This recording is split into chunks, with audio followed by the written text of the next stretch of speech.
everybody, welcome back to the Blind Press YouTube and Twitch channels. We are here today for a coffee stream, and as I said, it is fresh and Fellonious Friday because I don't know if you can see, it's very dusty. It's very dusty in my office. And before we get into the videos today, I just kind of wanted to do a bit of a tidy up, and I wanted to stream it because I've heard of people doing that, and I figured it would be kind of an interesting new thing to do, to have me like clean up and stuff before we get into a few of the videos that I've got for us today. So I'm gonna stand up my guitar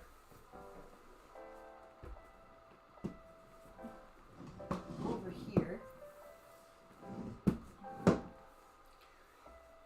and actually the first thing I'm gonna wipe down with my damp cloth is my guitar case.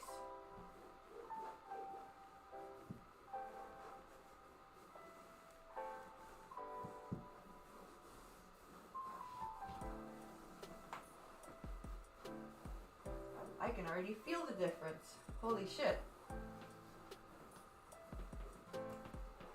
I should have brought myself a small bowl of water to rinse my cloth off in, because I have a feeling I am going to need it. There. That guitar case was actually kind of gross. I'm sorry, guitar case. Okay, we'll start from here. We'll take this down. There's my wand. We'll put my wand on my desk so I can wipe my Stormtrooper controller holder.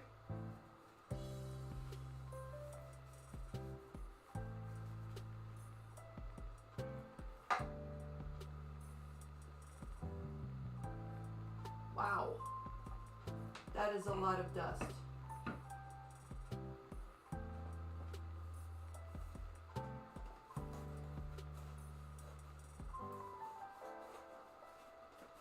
Holy shit. Ugh.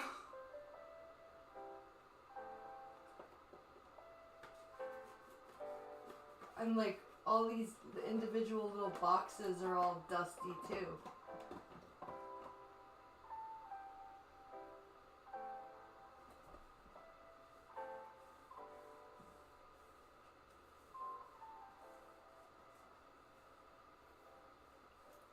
I need to take this whole, well, not the puzzle, but we're gonna move the boxes.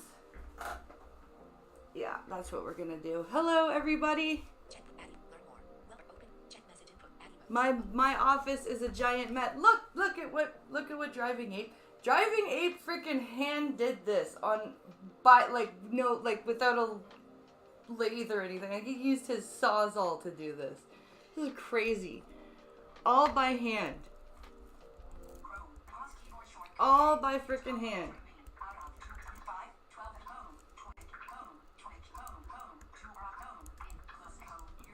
I know I'm live. Thank you, Twitch.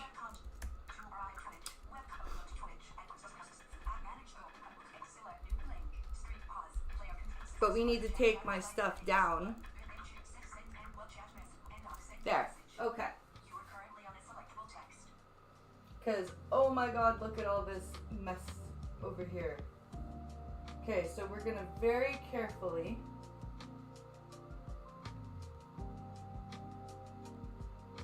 move this.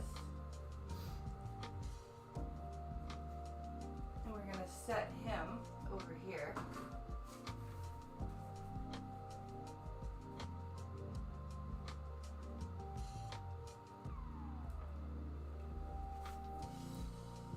I need to wipe the top.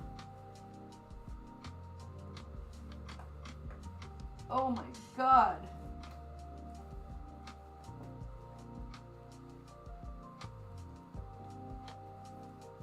That's horrible.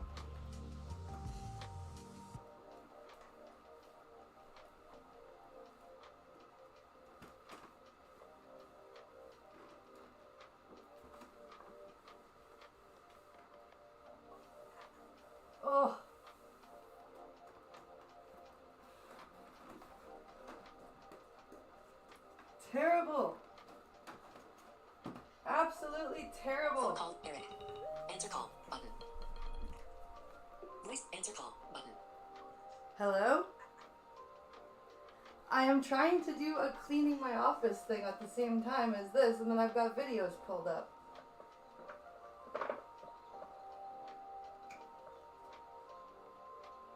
Okay.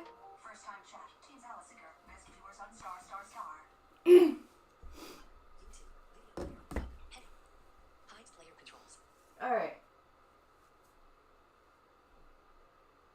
Let's put this back over here. I think I will probably need to do this with some visual assistance, unfortunately. But what I shall do, just to make things a little bit nicer over here, which is something I can do, is I'm going to wipe at least the television, the top of the TV. There we go. And we'll do Superman, because Superman is dusty. Now, like, Travelling South 17 liked your post. There we go. That's better. Ew, Superman's arm is all dusty. There. Wow. That was a layer of grossness. Okay.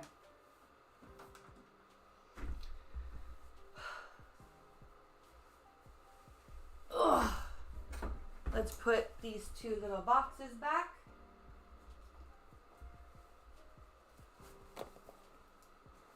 They already feel better though. Like this little section already feels a little bit better. Okay. We'll set that over here and I'll take that away to be washed later. So, we have, it's Fellonious Friday, of course. And, oh, I need to put my wand back up in my stormtrooper's arms. X now liked by Mr. Adam. The hashtag Coffeestream. There we go. Live on hashtag Twitch and hashtag YouTube. Come say hi. YouTube. Go autoplay is on. Where are we here? Welcome to YouTube. Check message. All right. Text. So, I have a few interesting things for us to look at. Where are we here? Best viewers on star. Teams Alessinger. Where are we here? All right, I have got a couple of things that we're gonna jump right into, and I am going to do my best to be not just going, oh my god, ugh, that's so stupid. So, who is this person? Morg? Am I subscribed to them? No, I'm not. Warkakia. No, I am not subscribed to them. Well, I am now. Ha ha ha ha. Okay. So this video is called He Lied More Than He Lied More Than You Think. So, I wonder whom are we talking about? Whom are we speaking of? I did not get a chance to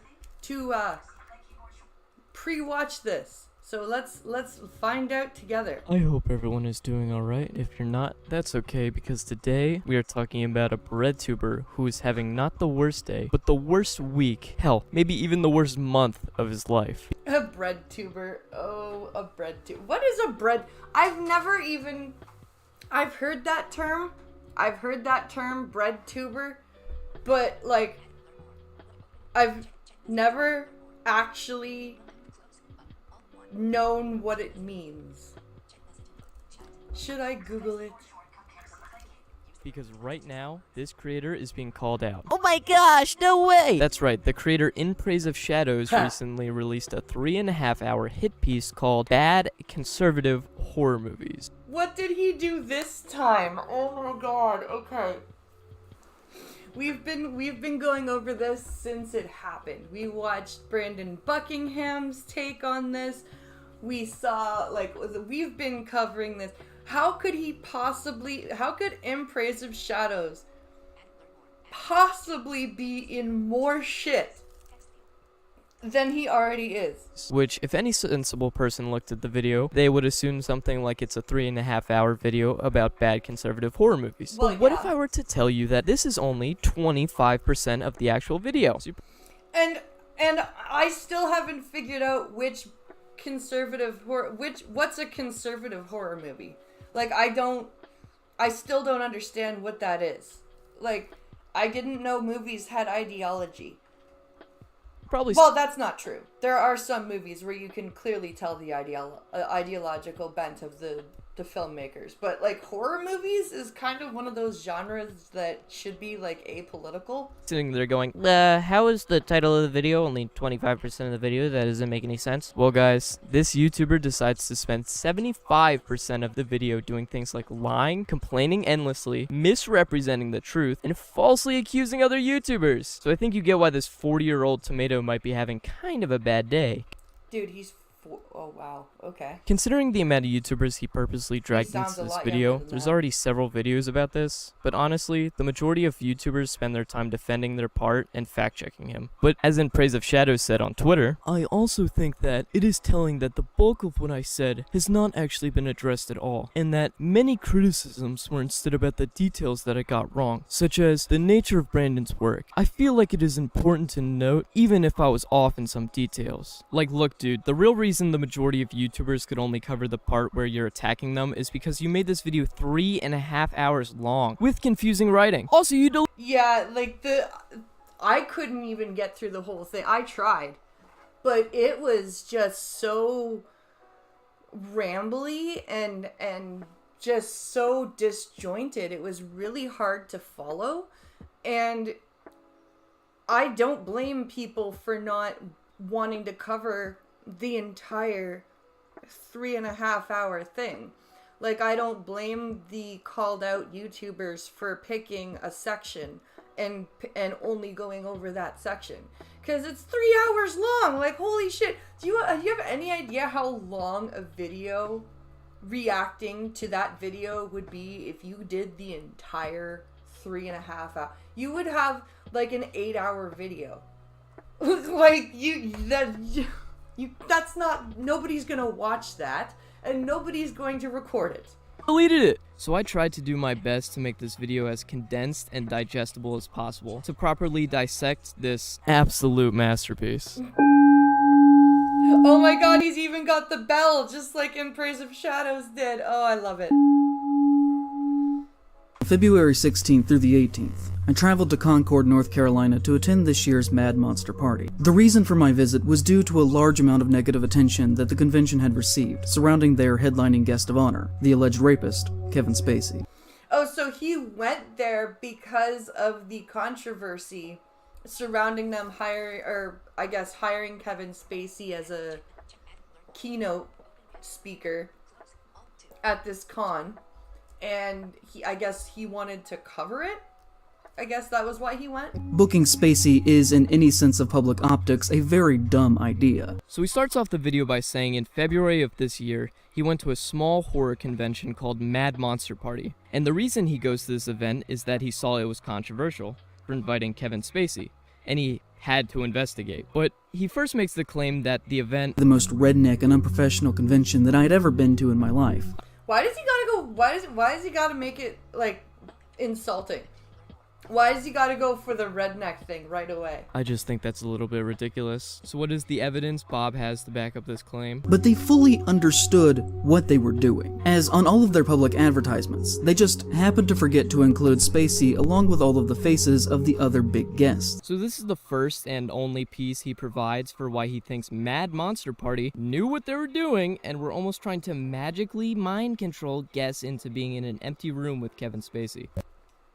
Yeah, that doesn't sound unhinged at all. That line of thinking doesn't sound schizophrenic at all. No. No. It's perfectly normal to think that way. First of all, I arrived to the convention and their small main parking lot was already filled. But then he just moves on, because like I said earlier, this video has confusing writing. And don't worry, he'll loop back around to Kevin when he's done his rant. That's the thing, like, he's always ranting and just there's nothing substantive about this. First of all, I arrived to the convention and their small main parking lot was already filled, and they gave me directions to their overflow parking area that upon arrival I realized was well over half a mile away from the event, and just walk. that they had arranged no shuttle services whatsoever, meaning that I had to walk down a dirt trail that had large rocks. At night, I then had to walk the same trail back to my car in pitch black darkness, which is just a lawsuit waiting to happen. Now you may be wondering, why is this guy complaining about parking and needing a shuttle like it's fucking Disneyland? Well, it's actually because I'm not someone to ever actually make a complaint about something like that. I just don't understand. If it doesn't matter, why talk about it? Why make it the first 5 minutes of your video? Because I honestly think that he didn't have a clear idea of what he was talking about. I don't think he could think of any bad conservative horror movies. So he then decided to go after what he considered to be conservative YouTubers that covered like horror topics. And Wendigoon is really the only one that covers really horror in the list of people that he went after. And Wendigoon, I don't even know if I would, like, maybe he's conservative? I don't know. Like, he's just a nice, like, religious guy who makes cryptid content. Like, what? That's like if you went to a movie and after 5 minutes the director of the movie comes out and says how much he doesn't support Israel, and then after he's done he just drops a I'm not someone to ever actually make a complaint about something like that. Yeah, right? Like, he is... Then why did you? Why did you make a complaint if you're not the person to do that? But after he says he's not one to complain, he just goes off more. They instead expected me to wear this paper wristband at all times for 3 days straight. Yeah. By the second day, it was falling apart because I had taken a shower and it became very soggy and uncomfortable to wear. They had nothing printed, and that the only way to find out what time things were happening was to go to the Mad Monster website and find their schedule there. So? Isn't that better? Wouldn't it be better to have it digital to keep, like, I don't know, litter down? Like, wasting paper and everything? Wouldn't having a digital schedule be the best idea? That's just my thinking. I didn't eat before I got there the first day and expected to buy a snack at some point while I was there, and was very upset to learn that there was only an alcohol stand in the convention floor. The next day I did actually learn that there was a food area for the con set up in the lobby of the hotel next to the convention center. Don't worry everyone, that was the last of the basic complaints that Bob has for us, because he's done sidetracking about paper wristbands being uncomfortable and is ready to talk about Kevin Spacey again. The I love how he's just pointing out how disjointed this is, because if you think about it, there's not one mention of a bad conservative horror movie except for The Hills Have Eyes, and I don't even think you can call that a conservative horror movie. argument should be made that even if the past 10 years of his life had not happened, should Kevin Spacey himself be the headlining guest at a horror convention in the first place? Why not? No, but that's not something you can just say. Genuinely, this guy just goes on further without saying no, he should not be there. Instead, he just tries to dance around the answer and start his first of many lies to Like, what? First of all, why would he say that Kevin Spacey shouldn't be there? Like, Kevin Spacey, he is conservative, he's a Christian, that's what pisses that guy off. That's true. He doesn't cover horror, he covers cryptids and scary shit in the woods. No, that's true. That's not horror. That's, what would that be? Considered folk tales? But even still, like, that's the closest that this guy could come to bad conservative horror was Wendigoon. And Wendigoon isn't even a horror guy. Like, he doesn't even really do straight up horror, like Pincalo said. He talks about cryptids and scary shit in the woods. Like, that's not straight up horror. He's like... Mad Monster, as most people sadly do when they are being publicly criticized, refused to cancel Spacey's appearance, instead deciding to double down and buckle up for a rough ride. Sorry, wasn't Kevin Spacey in Seven? Screenshot. I'm pretty sure Kevin Spacey was the killer in Seven, wasn't he? Like...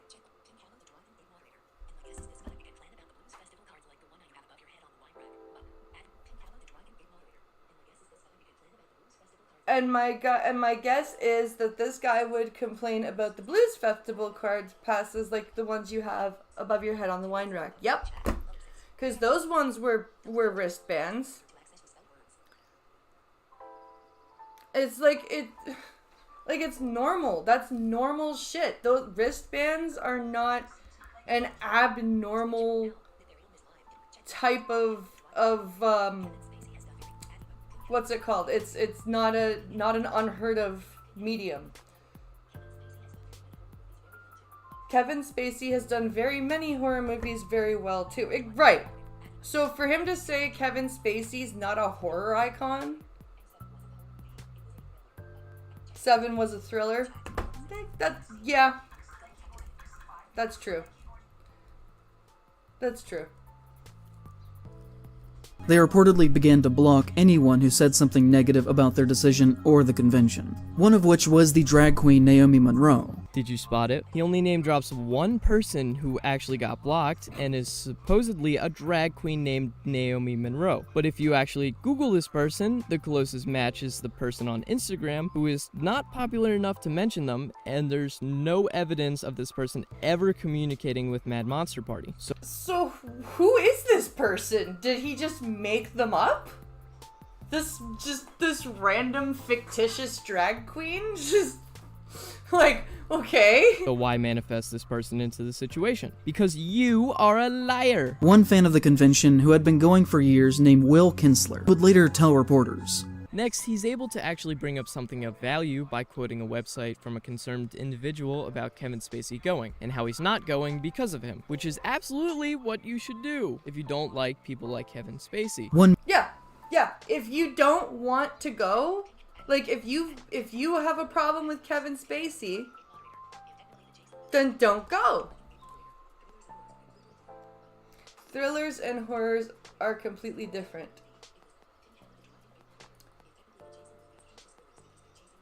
Technically, the Jason movies count as thrillers because they're chasing you around. You know, that's true. Then Don't Breathe would technically count as a thriller, not a horror. As gory as it is, and as like messed up as the kills are, it would be, both of them would be thrillers too. Because it's like a kidnapping type of thing. It's not a like supernatural entity or whatever. Major convention manager of a different event, who will go unnamed here, criticized their decision by saying, Next, he brings up another quote, which, I'm not gonna lie, he 100% made up. Leaving a person who is unnamed, who is supposed to be in a position to speak about this specific topic, doesn't benefit your take. It only discredits it. This guy claims he's a left anti-capitalist, yet feels inclined to protect the identity of a major convention manager, which means that he's either making this up or he doesn't know what he stands for. Both? Maybe? I'm gonna go with both. It's probably the both thing. I think that he doesn't know what he's talking about or what he stands for, and that he's making this up. That's just my, that's my take. Spacey was never once actually seen on the convention floor itself. He did not have a table, he did not take selfies, he did not do a Q&A. So what was your problem then? Then further proves that Kevin Spacey was extremely avoidable, which makes his main claim about how Kevin Spacey ruined the event much less meaningful. The vibes of this place were truly awful, because they booked him. It really felt like there were about half as many people as there should have been there on a normal year. The vibes? The vibe. Oh, the vibes. Oh, I didn't like the vibes of the festival.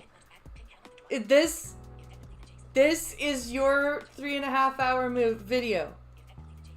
Okay. So it turns out that this specific Mad Monster party had the most attendees that they had ever seen. I'm not exactly sure why he thinks horror convention should be back to back like it's New York Comic Con in the summer. He went to a not well known horror convention in North Carolina in February on a weekend. So you can see that Yeah, it's the middle of winter. Okay?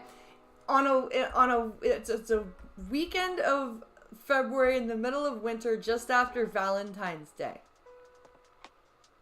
Nobody's gonna go. that by booking Spacey, they totally ruined the show that they were throwing, even being about horror. This is the only reasonable take he has about the event, as he mentions how every celebrity guest wasn't specifically related to horror. I fully agree with this, as there's evidence of it. However, he then loses my respect when he brings the first of many YouTubers into this video. So, yeah, if you're gonna have a horror convention, you probably should have horror icons, right? Like South by Southwest, Bruce Campbell's always over there, right? Tom Savini, all those guys, because it's a horror convention, right? It's quite obviously a horror convention, so, like, you should have horror icons there. Fellow horror YouTuber Cody Leach was actually also at the convention, and made his own videos on his experiences with it. He's a guy that I have not historically agreed with on most things, because if you watched his video about Mad Monster Con, you would think it was a great time, a wonderful convention. There is a clear dichotomy between our two experiences. Okay. Does that make his experience any less valid than yours? Or does that make him a conservative baddie because he had a good time? Well, no shit! You went with the intention to investigate a horror convention for hiring Kevin Spacey. Cody Leach was very clearly going to just have a good time and enjoy himself. Right. No, but that's not what Bob sees. He instead goes on to explain how all horror is either good or right-wing. Two distinct horror communities that do not overlap. One that is more concerned with writing and thinking about how our own experiences and world are reflected through art. And then you have another that is more conservative and traditionally capital A American, and is based more in basic consumerism and viewing movies strictly as entertainment and nothing else. Yes, only Americans do this with movies. It's just an American thing that people find movies to be just entertainment, and don't look at every single movie as like this wonderful substantive piece of art, because guess what? Not every movie is a wonderful substantive piece of art. Some movies are trash, okay? And some movies are meh. And some movies are like watchable but not like, oh my god. And then some movies are just, holy shit, that was amazing. Just like every piece of art. As this side of horror is obsessed with money and defending companies, and even when putting on a mask of Defending pretend, who? horror is obsessed with money and defending companies, and Oh, horror. This side of horror is obsessed with money and defending companies. Yes, because horror films have classically brought in the most money to Hollywood. It hasn't been like the blockbuster action films or anything like that has really taken the cake. No, it's horror. and even when putting on a mask of pretending to be left-leaning, everything that they do is in the service of capital and big business. Let me get this straight. One side of horror is everything more concerned with writing and how the movie is related to their life, and the other is conservative American capitalism. So this is an extremely large and outlandish generalization of a fandom, which Yeah, like, the fact that he dumbs down everything, like, into just right-wing pro-American capitalism, meanwhile he's making a video on a computer with, like, camera equipment and everything. It's like, do you not understand that you are not making any sense here? You have you are literally taking advantage of capitalism. Your YouTube channel is a form of capitalism. What are you talking about? When a normal person makes a claim like this, they defend it with an argument. Yet he instead chooses to say that Cody Leach was making the event seem better than it is and demanding that he cover the problematic person who's at the event because he is a YouTuber. At another point, he includes a table with some photographs of Spacey near the very end. But outside of that, you wouldn't even know that he had been there based on his video. So, that makes you look even worse, because that means you went to look for some shit, some controversy, and you didn't find it, and you seem all butthurt that you didn't find controversy. And you know, I think that people who are in my line of work have a certain level of responsibility to appropriately cover the things that we choose to talk about. So in my opinion, making a glowing half-hour-long video about how cool Mad Monster is in the wake of them trying to publicly rehabilitate Spacey's image into a right-wing personality at a convention held in the South, which happened within weeks after he appeared on Tucker Carlson's show, is not a very responsible use of your platform. Never. Jesus Christ, dude. Did you really just say that? Let's play that back. To appropriately cover the things that we choose to talk about. So in my opinion, making a glowing half-hour-long video about how cool Mad Monster is in the wake of them trying to publicly rehabilitate Spacey's image into a right-wing personality at a convention held in the South, which happened within weeks after he appeared on Tucker Carlson's show. Oh yes, of course, because Tucker Carlson never has people on that he disagrees with. Nope. Tucker Carlson only interviews people that he 100% agrees with 100% of the time. Yes, that's why his show is so very controversial and so very vitriolic sometimes, because everybody agrees. They're agreeing so vehemently that it just sounds like massive disagreements are happening all the time. That's all. Horror is psychological, while thrillers are more physical. That makes sense.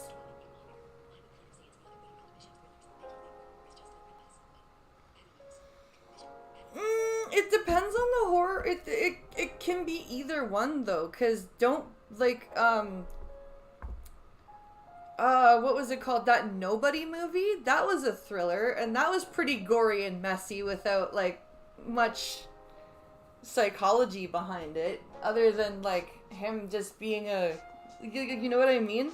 But then you have something like The Exorcist, that, or what's another good slow burning horror movie? What about Hereditary? That's another one. Is not a very responsible use of your platform. Never once does he have a single word of criticism about Mad Monster as an organization. I had the opportunity to talk with him that day. I saw him walking around a few times, but decided against it. So, I had the opportunity to actually, understand where Cody was coming from, and, actually, have a dialogue and understand what was going on. But I chose not to. We've never actually met. I really love how he is calling for the only other YouTuber who he knew and saw yet didn't talk to or say something like, hey, did you hear about the drama with Kevin Spacey being here? Instead, you choose to acknowledge him and still avoid him, but expect him to cover a topic without even telling him about it, and just expecting him to know or care is crazy. And not even that. This is like, it's not even an acknowledgement, really. It's more of a call out to Cody from In Praise of Shadows. He's calling Cody Leach out for not covering this topic, and then going but I haven't actually talked to him or met him. It's like, what?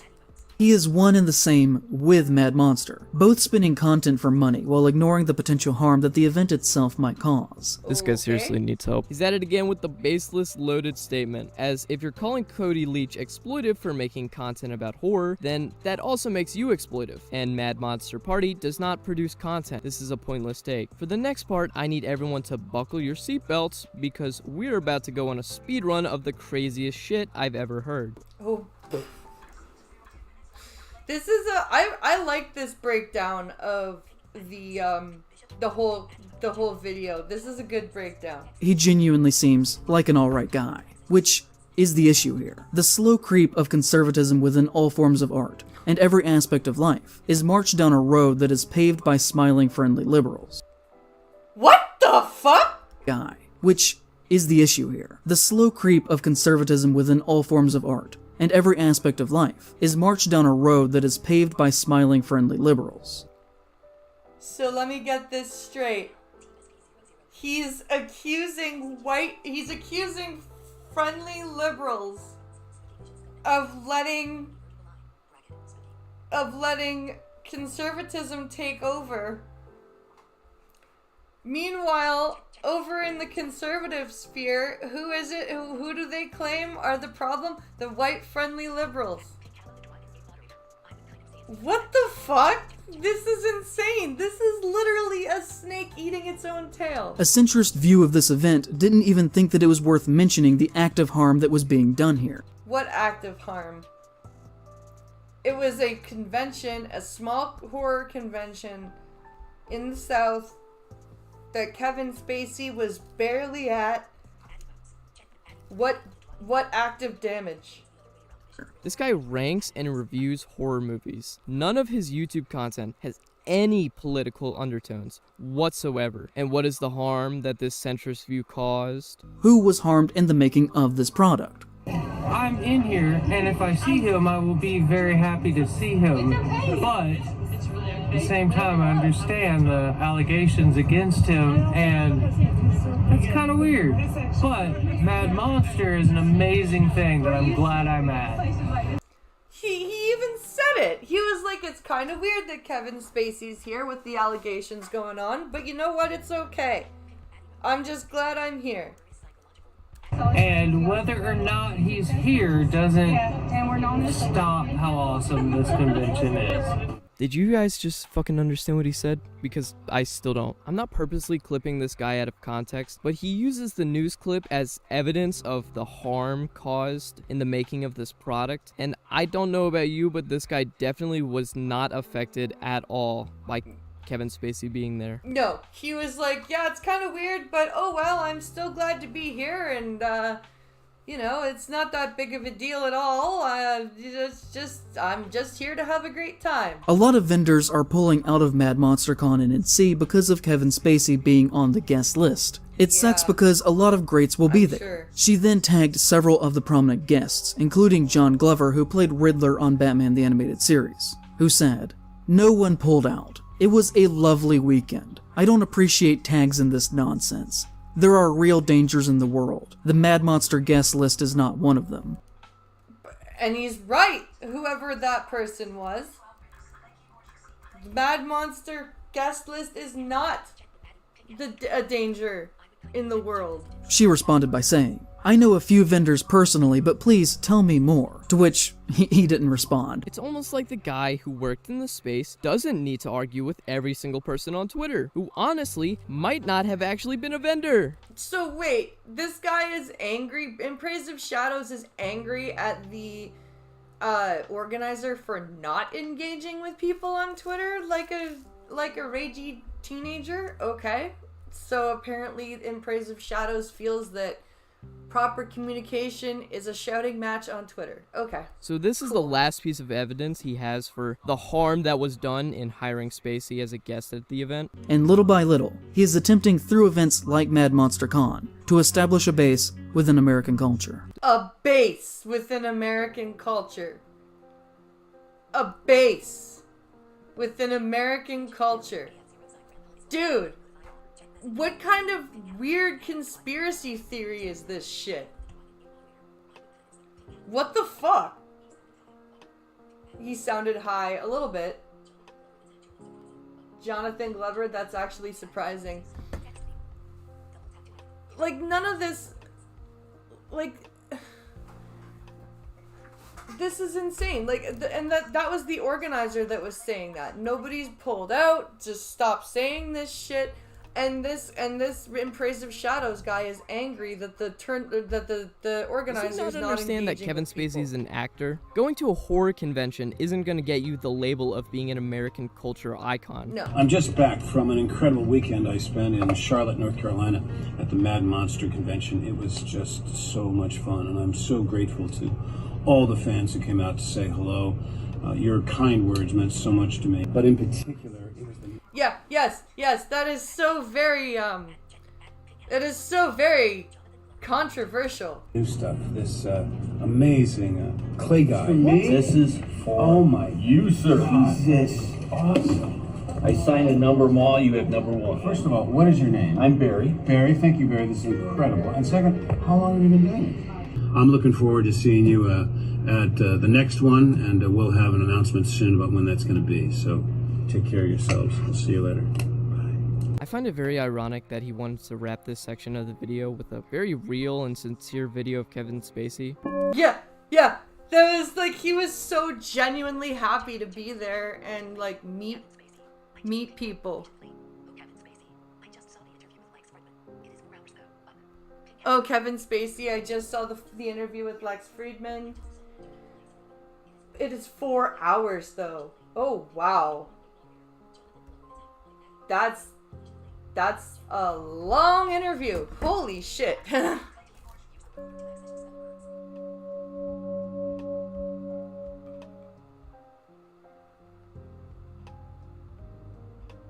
I'd like to talk to you about the worst week of my life. Oh boy. The worst week of your life. Okay. So, January of 2022, okay? I made a video about The Hills Have Eyes that went very badly. I think it's very telling how unexperienced this guy is. If the worst week of his life is making a bad video. Yeah. Yeah,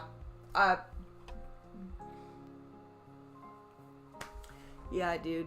You've had a pretty good life if that's the worst week of your life. A reaction to a video you made. I think that speaks volumes to how good your life is. This is a brief reanalysis of Wes Craven, The Hills Have Eyes, and the internet's general response to some pretty basic things that I said about him and his work about 2 years ago. Yes, you are correct. In Praise of Shadows does in fact spend the next 45 minutes talking about the controversy he got from a video he made a year ago that he is somehow still salty about. To be honest, he spends a lot of this portion complaining and whining about tweets around his video, so I'm just gonna filter those out. There is one I want to include because I think it's funny as fuck. And one tweet saying that I must have forgotten my meds that day. Essentially, every single time implying that I think rape, violence, and cannibalism is literally a good thing. But you did. You literally did say that. You said that the Hill people could be compared to either indigenous Americans fighting back against the colonizers and taking back their land, or an enslaved black man. You literally said that it was just that the Hill people were justified in behaving the way that they were behaving because the family was on their land. And that I'm also a racist. The best part is, he never said because I'm not, or anything like that to deny this claim. He just moves on, so, take that as you will. Yeah. But I hope you still have your seatbelt on, because now he decides to bring his day-to-day life into the conversation by saying, If you want to know why I make so many franchise videos now, it's because I still need to eat, and those are the only things that ever gain any traction now. Everything else I do dies as soon as it's released. For transparency, this is a graph of my total lifetime views on my channel, and this is the point where I posted The Hills Have Eyes. There is a clear delineation before and after me making that. I don't think that as a person I deserve that based on my performance in that one single video. But maybe that one single video was the culmination of a lot of different things that people were seeing in you, and then that video made them go, yeah, you know what? I'm done. And that's fine. That is an absolutely normal reaction. And in the long term, it has kind of ruined my ability to make a living doing what I want to do with my own work. Essentially, this guy believes that because The Hills Have Eyes was received poorly, he is no longer getting the views he deserves. Not once does it cross his mind that maybe the reason his content dipped in viewership is because he doesn't have the same motivation to make these videos. Yeah. No one is forcing you to make YouTube videos. If you aren't happy with what you're making, change it. Or Yeah, just make different videos.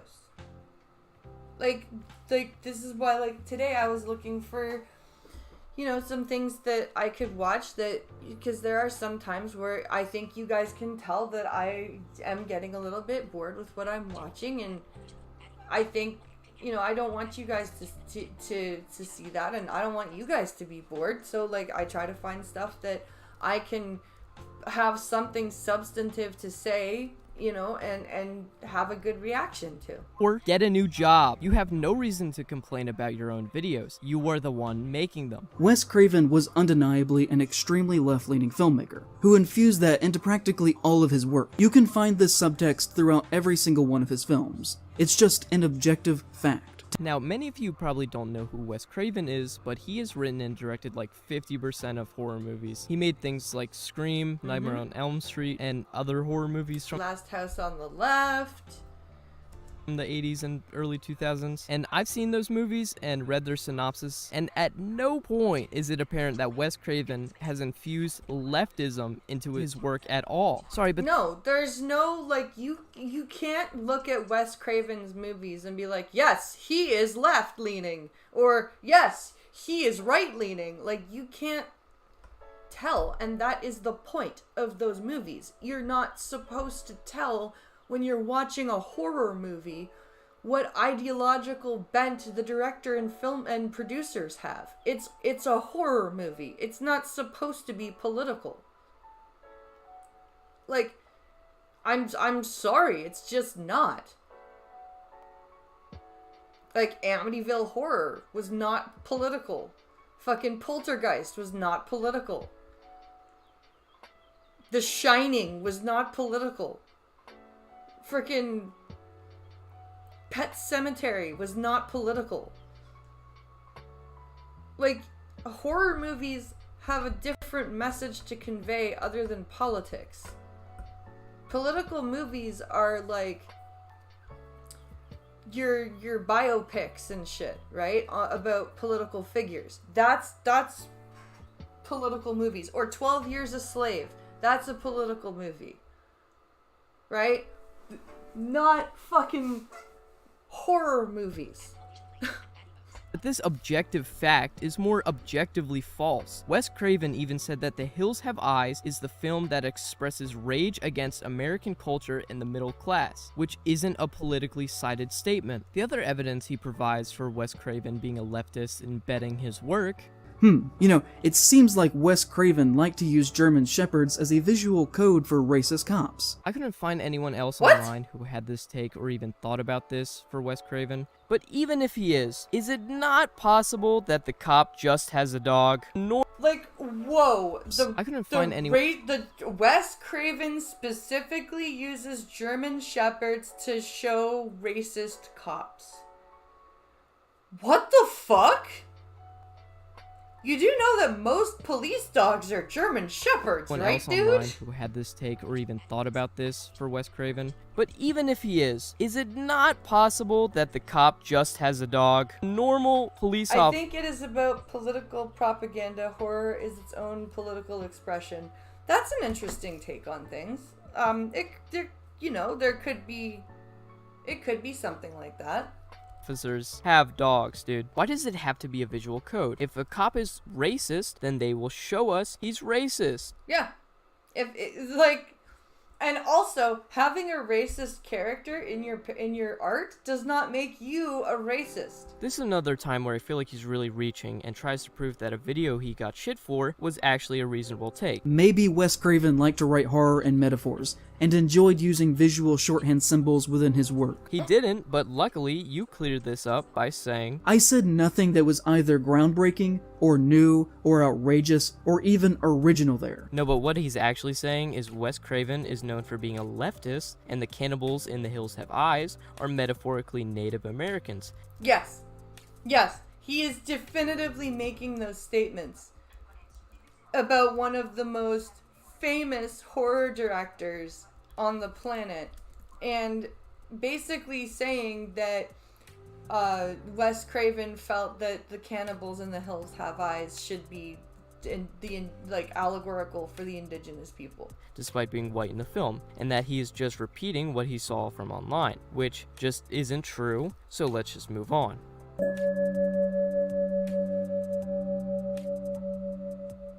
Finally, after 2 hours into the video, we get to the title of the video. Will he actually tell us what a bad conservative horror movie is? No, now it's time to find out about bad conservative YouTubers. The first movie he decides to name drop is a movie called Late Night with the Devil. And how is this movie a bad conservative horror movie? I knew exactly what I was in for as soon as the movie started, and I could already tell that the script needed some extra work badly. When, at the beginning of the late night talk show, the host only tells one joke in his opening monologue before he moves on to sit down behind his desk to interview the guest. Or maybe it's because it's a movie and we don't have time for a actual full 30-minute talk show scene, dum-dum. And the reason that is the way that it is because jokes are hard to write. He claims that this is a bad conservative horror movie because it has bad writing. Yeah, because there aren't any bad lefty, non-conservative movies that don't have bad The writing. only other criticism he gives to the movie is that a few images and promotional material and items on set were created by AI.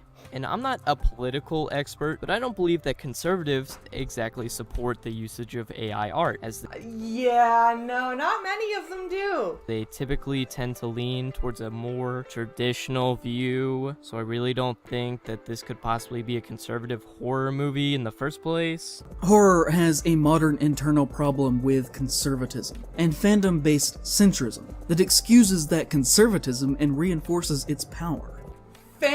Wait, back that up again, sir? Of AI art, as they typically this could possibly be a conservative horror movie in the first place. Horror has a modern internal problem with conservatism and fandom-based centrism. Fandom-based centrism. Those damn centrist fence-sitting fans! How dare they not have a political ideology when they're watching this movie?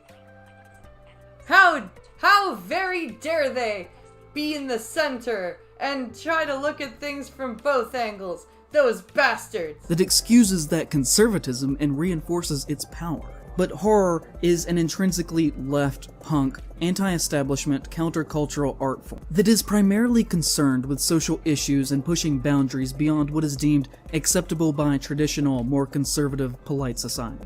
I'm sorry, what social issues do horror movies discuss? Like, what was Poltergeist? What social issue was Poltergeist discussing? What social issue was, the only social issue Pet Sematary was discussing was dead is better. When somebody dies, let them go. That's it. What was The Shining a social discussion of? What was Scream a social discussion of, other than a retelling of the story of Ghostface, the actual Danny what's-his-face? And I can't, and I honestly can't believe that the Gainesville community was at all happy when Scream was turned the Gainesville Ripper into into a horror icon.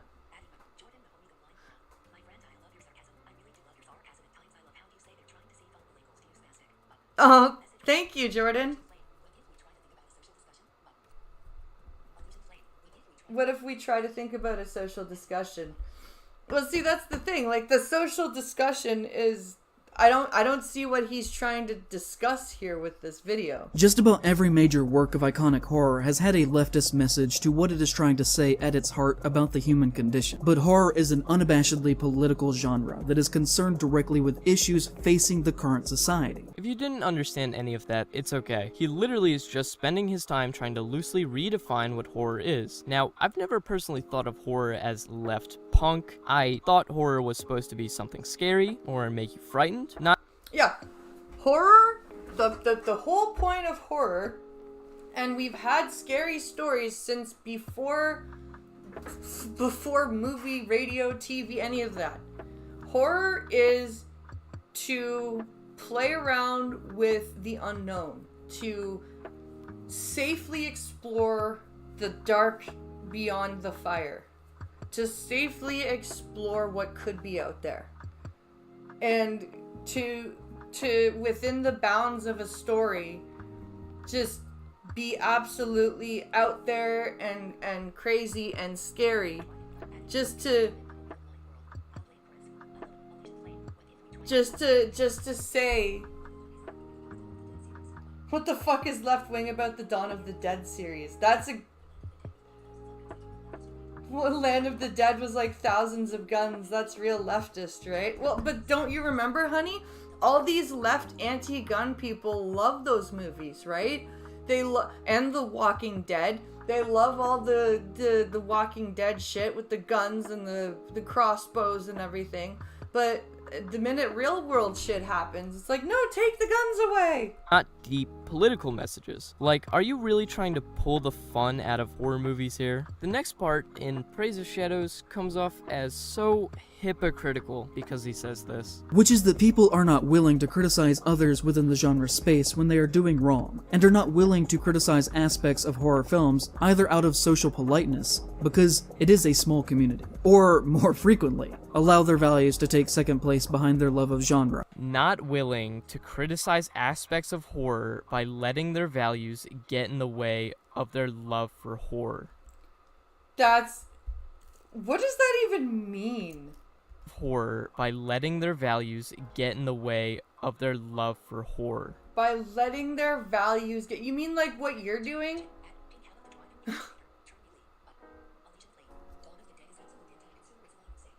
Dawn of the Dead is absolutely anti-consumerism, I would say. I would assume Grimm stories were horror before they were made children's stories. Yup. Absolutely. The Brothers Grimm were, like, absolutely, like, Edgar Allan Poe. Mary Shelley. Like all of these people, like, even Chaucer wrote a couple of horror stories.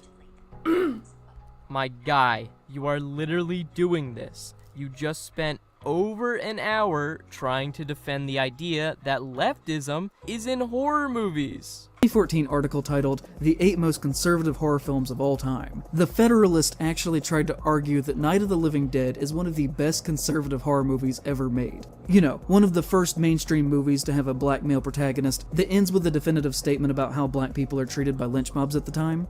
Yeah. How is that not the best conservative movie ever made? Seriously. Actually, argue isn't the right word choice there, because if you actually read what they said, no argument is made as to why it is conservative. Bob is now showing us an article about conservative movies, and he easily proves that the movies on their list aren't actually conservative, and fails to define what a conservative movie even is. That's the one thing with his whole title, right? Bad conservative horror movies. You would think that he would be defining within the very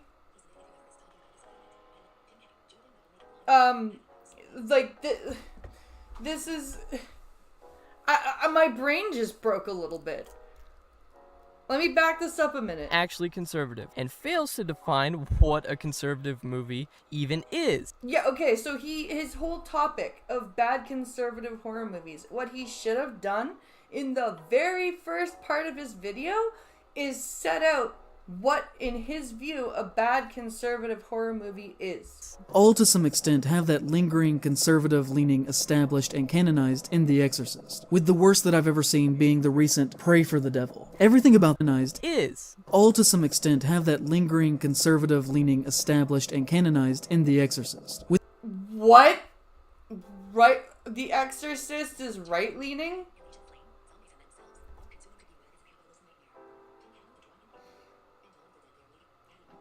In Dawn of the Dead, they are literally hiding in a mall, the icon of capitalism. Yep.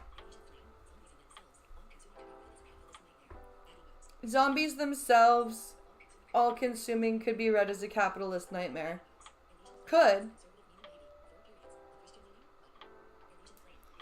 Is a conservative leaning maybe a Christian leaning? Maybe.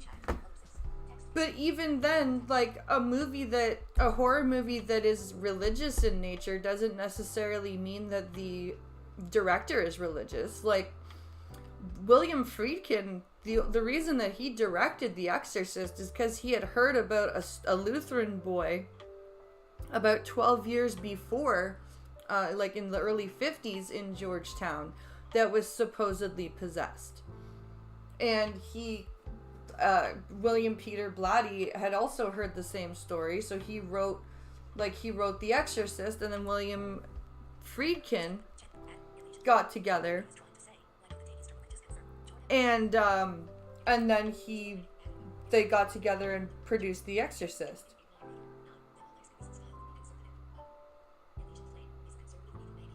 Nah, then all exorcism style would be conservative.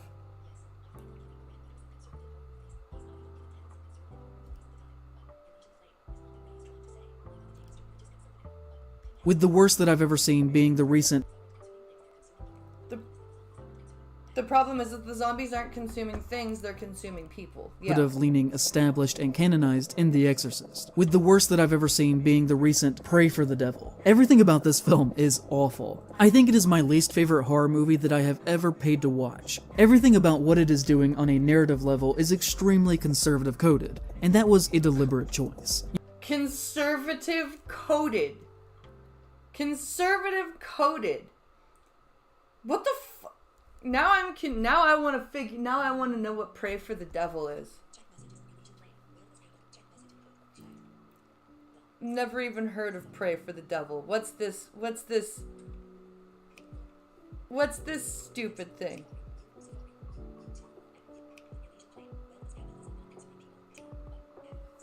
Let's see. What is Pray for the Devil? You don't have to do that. He then goes on to say that the newest Exorcist movie is a bad conservative movie, which is a horror movie about women who had abortions, and a demon is haunting them for that reason. Yeah. And it's not the latest Exorcist movie, the what was it called? The Last Exorcist or whatever that I was watching. The nun, the nun was supposed to be a nun. She had an abortion, and therefore she never went and became a nun. And the demon wasn't necessarily haunting them because they had an abortion. Now, I would agree with him that parts of this movie would definitely scare someone who is sensitive about abortion, but I honestly can't agree that this movie is conservative. No, it's not. Leftism horror movies push boundaries. Wouldn't you say that this specific time, that The Exorcist is pushing boundaries and what would be considered the norm by having scenes like this and writing this way? Yeah, like, I'm sorry. You compare the nun getting haunted by the demon pretending to mimic the abortion. You think that is bad, but a 12-year-old girl masturbating with a crucifix is fine? okay in Praise of Shadows. Also, there's 100 Exorcist movies, so I don't think it's fair to pick apart a movie that's been done over and over again. They/Them is a movie that I am fully convinced was only made because it had a clever name, because everything about this to me is awful, and is another example of a film that might have had good intentions, but is so weak in its delivery that it wraps back See, around. this YouTuber guy, this In Praise of Shadows, Jordan, is a horror YouTuber. He covers horror movies, but he's obsessed with conservatism. Into being a conservative horror film in my eyes. Like, even the name itself is almost making fun of people who put an emphasis on pronouns. It might not be deliberately trying to, but it certainly skirts that line. The last and final movie he officially declares as a bad conservative horror movie, which I'll just say, I did enjoy this movie. I didn't feel like it was trying to push an agenda, but it was still able to have drama and suspense and to keep me on the edge of my seat, which is what a horror movie should do. There were likable and unlikable characters, and it wasn't because of their LGBTQ status, it was because of their character. I won't say it's a groundbreaking original that changed my worldview, but overall is more than just a quick gimmick name for a movie. This is the problem with In Praise of Shadows. He's just so obsessed with his ideology that he literally can't see a good horror movie anymore.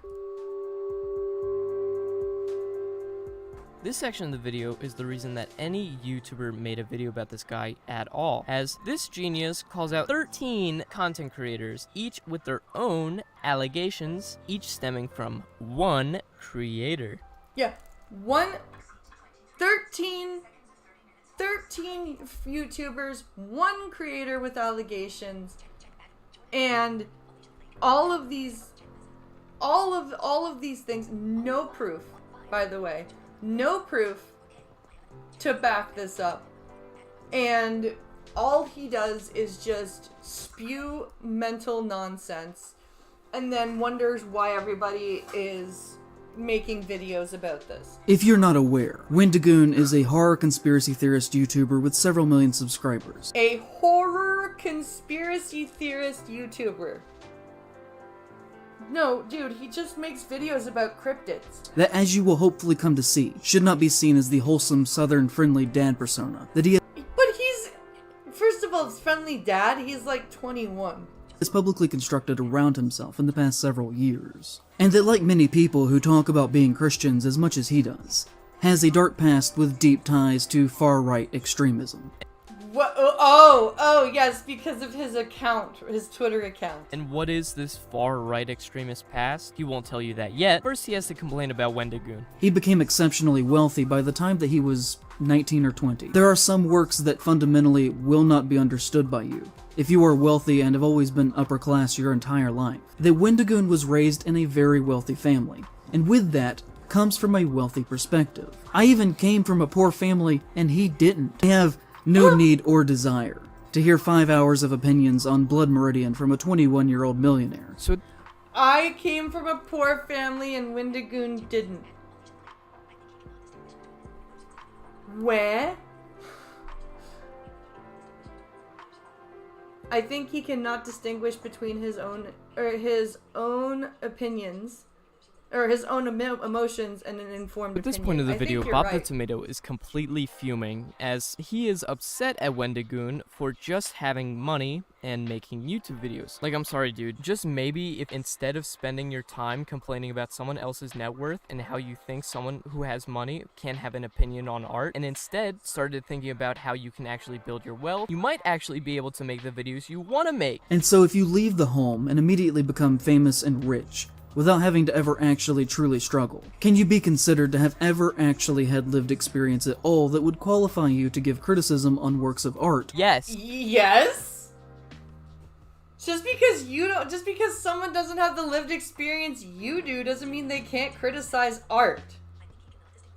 Because anyone can give criticism, even if they haven't been in a bad financial situation. This isn't a requirement to give criticism. No. And if people truly didn't believe in their opinions in the first place, they just wouldn't watch their content. It's as simple as that. There are many things that are red flags that we could talk about, from the bizarre gun ownership, the The bizarre gun ownership. What bizarre gun ownership? What makes it? Is the ownership bizarre or are the guns bizarre? What's bizarre about it? There are many things that are red flags that we could talk about, from the bizarre gun ownership, the flagrant use from my perspective, of his religion as a shield from criticism, to the belief that he at one point followed many far-right accounts on Twitter, from Kyle Rittenhouse to Parler. It's not bizarre to own a gun. He's an No. American. It's kinda what we're known for. Bob wants to make the claim that Wendigoon is a God-fearing, gun-loving American psycho that's feeding you conservative ideas into your brain. Yeah. He's a YouTube Patrick Bateman, and he wants you to go off and commit murder. When in actuality, Wendigoon manages to only go as far as to say that he doesn't like the government, and that's really the most politically charged statement he's ever made on his YouTube channel. We could talk about his past and supposedly being a founding member in an online conspiracy theory group that, according to him, snowballed out of control into being a white supremacist neo-Nazi organization called the Boogaloo Boys. His online username at the time was Boogaloo Boy, and he claims to be the first to have started using it, but that he left the group and became Wendigoon after things started to get out of hand. So he did the right thing.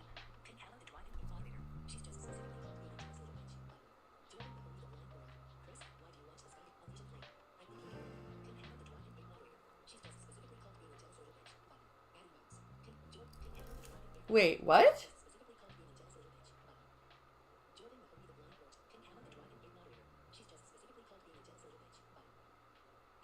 Did you not just hear yourself? He left when things started to get out of hand. Like, what else was he supposed to do? But it's this next take right here, viewers, that just sums up the complete irony of this video. That the Boogaloo Boys are known for wearing Hawaiian shirts. And guess who else always has on a Hawaiian shirt? You motherfucker! Like, motherfucker, goddamn! Is he wearing a Hawaiian shirt right now? That's funny.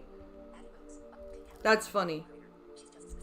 It's a fun shirt. It's not 1943. She's just specifically called being a jealous little bitch. What? The uniform. He's clearly not pledging to the alliances or anything like that. He's wearing a fucking shirt. And now he goes on to slander 12 individual YouTubers. Turkey Tom, the internet historian, the donut operator, Nick Crowley, Plagued Moth, Shoe on Head, Brandon Buckingham, Oompaville, Mutahar, Mr. Guns and Gear, Garand Thumb, Brandon Herrera. All with their own individual allegations, majority of which are false. But the biggest thing he calls Brandon Buckingham a gun YouTuber and a rapist. Yeah. So this idiot called Sneeko accused Brandon Buckingham of threatening to rape his girlfriend. And he never did. Or no, wait, I think he made a joke. I can't remember exactly what the joke was. But Sneeko was, which is really frightening, and a career-ending claim. But if you do the research of 2 Google searches, you'll see that A, Brandon Buckingham is not a gun YouTuber, and B, the accusation of rape came from... Yeah, Wendigoon, when you know how the guy was like, Wendigoon grew up rich and I didn't. Well, Wendigoon's dad lost like all the money that they had before Wendigoon was born. So no, Wendigoon didn't grow up rich. From Sneeko, a far-right creator, from over a year ago. A literal, actual far-right creator, by the way. Which was proven false. So to sit there and lie about something as serious as this is completely fucked in the head. Bob now brings up his favorite pastime in this video, which is bringing up fake characters. What follows is an exchange between 2 anonymous... Isaiah's grandpa was a mobster, so was his dad. They both went to jail and lost all the money before he was born. Indigenous people, about how they feel about him and his behaviors. I've been watching... I am just curious as to how he got 2 indigenous people to talk about Wendigoon's content while managing to perfectly quote every single word, yet leaving out who said it. This guy... That's a very good question. How did he manage to do that? It's almost as if these people don't actually exist and he just made this up. Guy's just a grade A journalist. I don't know what to say. Wendigoon famously did a very popular video on that particular iceberg challenge as well. And in the comments of her video, He said, "We will be watching your career with great interest," which is just kinda gross. No, it's not. What the fuck? That's saying, hey, I'll be watching you with great interest. That you did a good job. Good. I'm gonna keep an eye on So you. the current thing that he is calling gross is content creators supporting other content creators. But Yeah. Literally a nice supportive comment saying, hey, good job. I'm gonna be watching you with interest. Like, you're doing a really good job here. in the eyes of Bob, when someone else leaves a comment saying, "We will be watching your career with great success," means that they're threatening this creator because she made content similar to his. Guys, I don't know about you, but if someone was threatening me, I wouldn't reply with a woo, a whoa, heart. Clearly, as Ooh, ooh, heart. Right? She's so threatened. She's so threatened by Windigoon watching her career with great interest that she went, ooh, woo. we have seen, everything that he does has deep political motivations, and everything Does? that he does has demonstrated so far in his career that he should not be welcomed in our spaces, or even, just in public in general. Wow. Windigoon shouldn't be welcome in public in general. Why? Just because he exists and you don't like it? That's kind of fucked up, dude.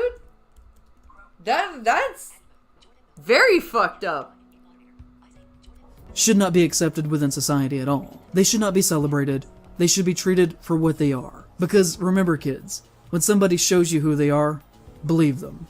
Yeah, okay, well, we'll believe you in Praise of Shadows. And just like that, his video's over, saying that Wendigoon has malicious intention with his content to push his political views and shouldn't be allowed in public. Guys, is it just me, or does Bob need a hug? Because this guy cannot and will not give up on his views. So much so that he has to twist the truth and bring in false characters into a completely made-up world that Bob has created in his head, where horror movies and YouTube videos are at a constant civil war for left or right.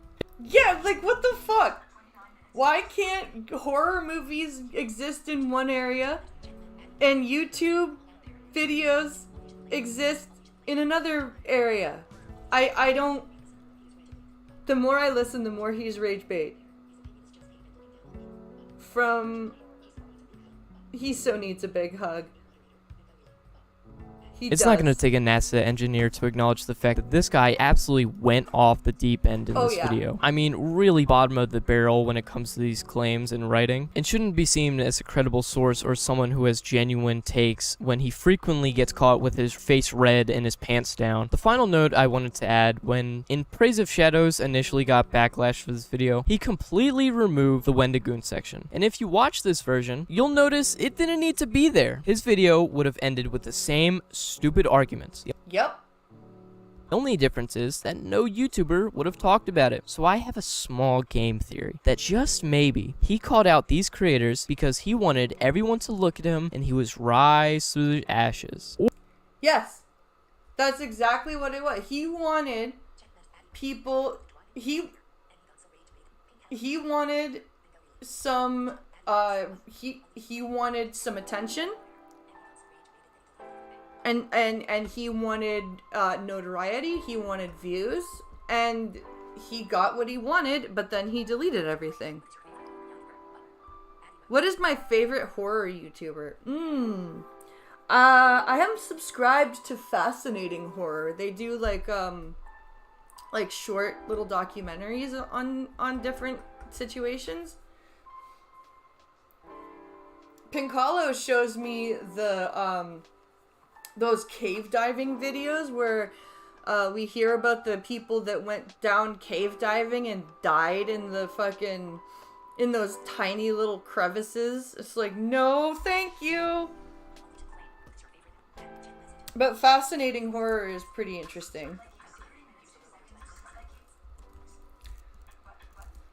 Yeah, I really enjoy, I actually haven't listened to a Fascinating Horror video in a while. I should do again. I find that I need to find a new good horror movie to watch, because a lot of the horror movies that are out lately are just, ugh.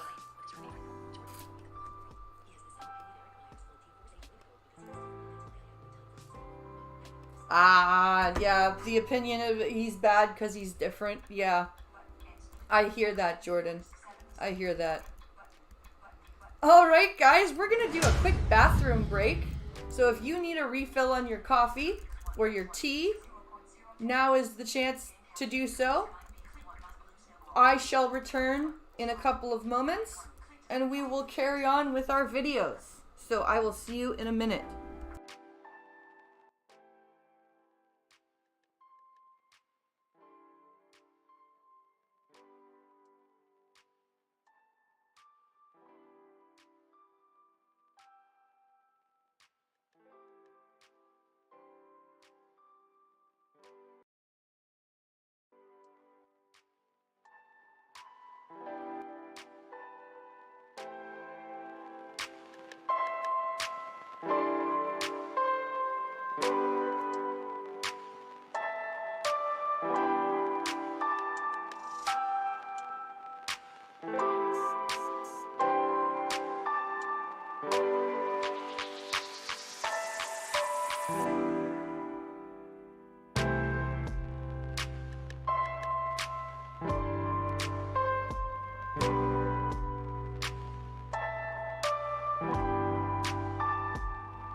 Okay.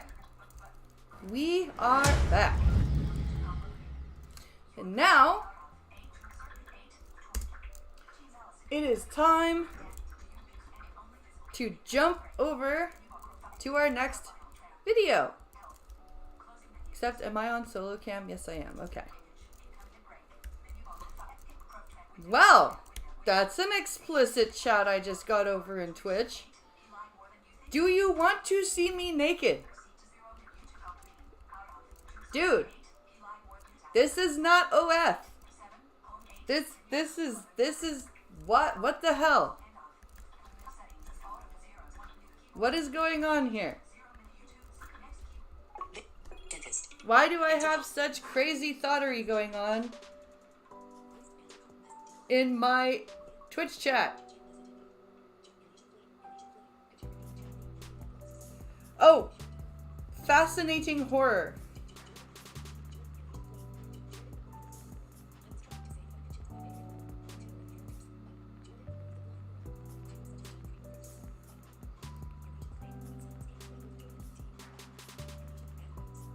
Okay, here we go. So this is from Abba and Preach, this video. And it is called 10-Year-Old Goes Clubbing for Her Birthday Party. 'Cause, you know, that's what you do with your 10-year-old. You take them clubbing.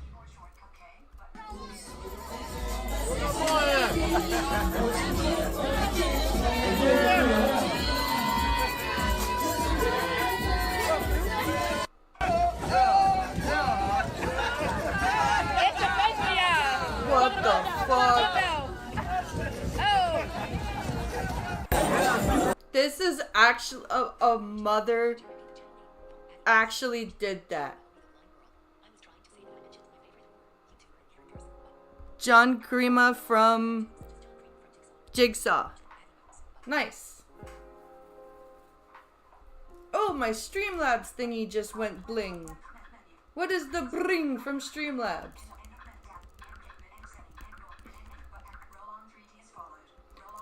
Roll on 3D, thank you for the follow. Over on Twitch.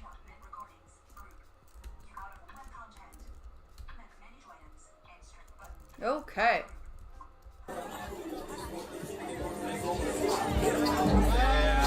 What the? There are grown-ass men. There are grown-ass men there. I thought that they maybe rented out the club. Like, I thought maybe they would have rented out the club space for the night. Like, maybe give her the experience without the... Nope, there's full-ass men, grown men there.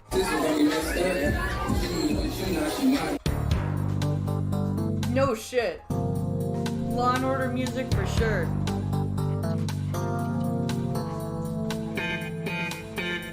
Let me cook.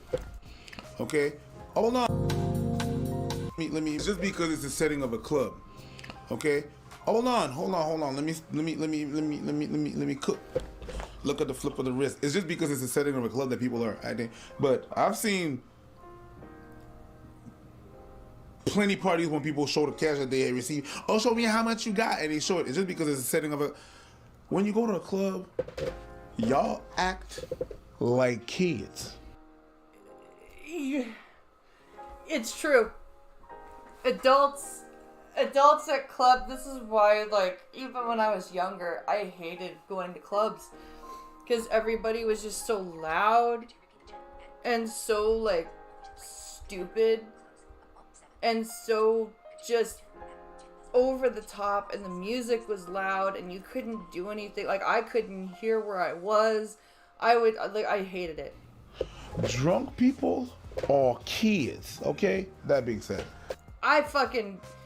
they are kids. The coconuts in Barbados. Showing the music, it's music, it's supervision of parents. I don't care. Would I do it myself? No. I want to do it myself. There's other things. I'm a kid. I'm gonna let kids be kids. Yeah, I would not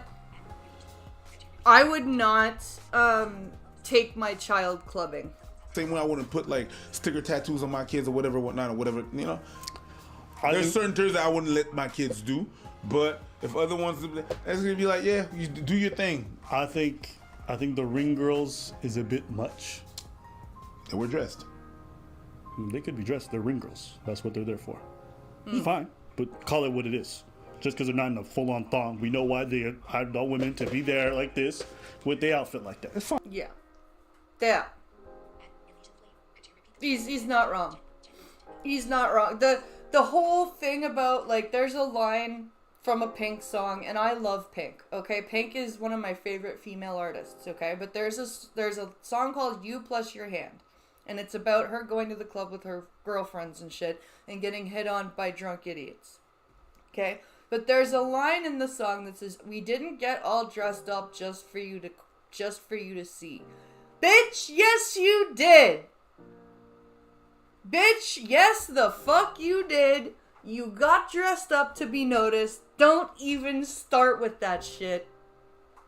Don't even start with that shit. You absolutely did get all dressed up to be seen. Don't even start with that nonsense. Fine, but that's what they are. Sure. Okay, you're in a nightclub, you got the whole change, you got the dude holding all this stacks of cash, you got all this stuff. To me, is it making kids a bit more adult than they actually are? Yes, I think it's kind of cringe. I think filming this and then posting it online talking about, ooh, my kid balling out. Yeah, that's bad parenting. That is cringy as fuck.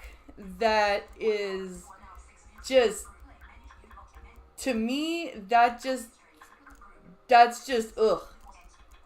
That just feels gross. I think all of these things are really weird, personally. Actually, no, it goes even beyond personal. I just think it's a bad look in general. I think it sets the wrong example for kids. I think it's a poor choice. But do I get out of bed and lose my mind over it? No, not. No, there's you don't have to like get all like, oh my god, this is insane. But I don't agree with it. I think it's stupid. I think it's cringy. I sit here being outraged. But people send this to me, and I'm like, I was cringing. I'm not going to. Beyond it just being tacky, I'm like, what? When you were 10, were you thinking, I want to be in the club with chains on? I want stacks of cash. I'm throwing, like. No, I didn't. No. I didn't even know what that meant. I had no idea what any of that would even have meant. What are these people teaching their kids? Like, it's not NASCAR, it's not go-karts or nothing in a club with like fake bottles. Well, obviously, there's no champagne or alcohol in them. This is drinking, but like, why? I don't like. It's the equivalent of having like girls having their 10th birthday party, and then it's like them in a club, but they all wear thongs. Like, to me, it's just the other side of that coin. Yeah, I don't. At 10, why are we like 10-year-olds should be go-karting and like swimming at the beach for their birthday and like I don't know, basketball or like I don't know, like something. Not fucking clubbing. Right, like they're setting them up to be the future dudes who are spending money at strip clubs. Yup. But if there was the inverse, it was young girls pretending to be the strippers, we would be losing our minds, wouldn't we? Yeah, we would. We not? I'm gonna tell you this thing. Okay? I'm gonna tell you this thing. Okay. I don't, like I said, it's none of my business and I don't care. Would I do it? No. And the reason I wouldn't do it is because of everything that you stated. My kids need to be kids. Yeah. And you're 10, you don't need to know about what's going on in no club. No. You barely understand why you need deodorant now, right? Like, you don't know, like, you're 10 and you're like, why do I need deodorant now? What, like, why do I need, why do I need to take a shower every day now? Why do I need to make sure my sheets are clean? Well, because you're older and things are changing. But like, you don't even, you gotta have those discussions first. You can't be having like fucking, this is what goes on at the club discussions with a 10-year-old. You will know about that in due later. time. Yeah. That being said, that is the same thing as a kid, a girl, the same age, with nails done, makeup done, and this and that, and faking they're putting makeup. No. You are 10. Yeah, I went to go see Harry Potter and the Philosopher's Stone with my dad, and I was way over it. Like, I should not have been dressed the way I was dressed as a fucking 11-year-old, okay? I was not dressed. Like, I had a fucking leather skirt and heels on, okay? And instead of my dad being like, no, you're not wearing that, go get changed, he let me wear it, but he also called me a whore. Okay, so that's not what you do. Like, you take the child aside and you go, okay, no, That's not appropriate. We're going to wear something that's a little bit different. You're not old enough to be wearing that type of clothes. Those are for like grown-ups and whatever. We'll go to the movie and whatever, but you need to wear something else. Like it, and it's the same thing with the clubbing. You know, no, we're not gonna go to the club. You're 10. We'll go bowling. We'll go go-karting. You know, oh, you're a girl. No, you can't dress up in like full-on makeup and long nails and like cocktail dress. No, you're 10. You can no, that's not okay. You're not putting no makeup, fake or real. I don't care. Nope. We're not doing makeup. We are not doing makeup. We're not doing nails. I remember that at La Senza Girl, which was the young version of the La Senza teen. Yeah, the La Senza girl. Yeah, that. La Senza. There was some tongues at that. You're not wearing no tongues at 10. Other people want to do it. That is none of my business. Yep. But my kids, hell fuck no. Kids need to be kids. And I remember there was an instance when my sisters are older than me, 3 years and a half. And at some point, my sister wanted to paint her nails because she seen someone at the school do it and stuff like that. And my dad was like, in due time. In due time. You're not gonna put no color in your hair. You're not gonna do in due time. Yeah, yeah. And see, this is the thing. Like you have all of these things. Like you can't just do all of these things. Like let kids be kids. Let kids learn about things like kid things. Takes baby steps towards grown-uphood. You are a kid. Yeah. You need to take your time to grow it out. I'm sorry. These are 10-year-olds watching women sexualize themselves for their birthday party. Yeah. That's not okay. That's not okay for me. I would not to take my child to a club like that, because he's almost like I could not. That's just not something I would think to do. That's just not. I am talking here too. Yes. Hello.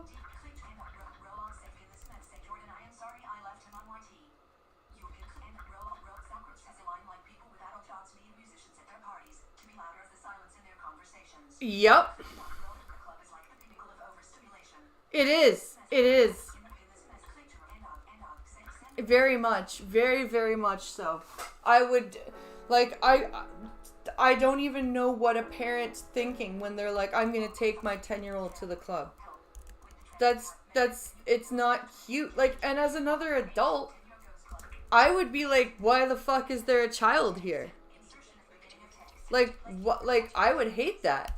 I don't know if that's ever going to be good. I don't know how you could look at this and you see these women like this in booty shorts or whatever doing their little dance for the kids. No, if we had the inverse with young girls and it was grown-ass men doing this for them, yeah. Okay. What are we teaching these young men? This shit is ghetto. It is. It is. It's very ghetto.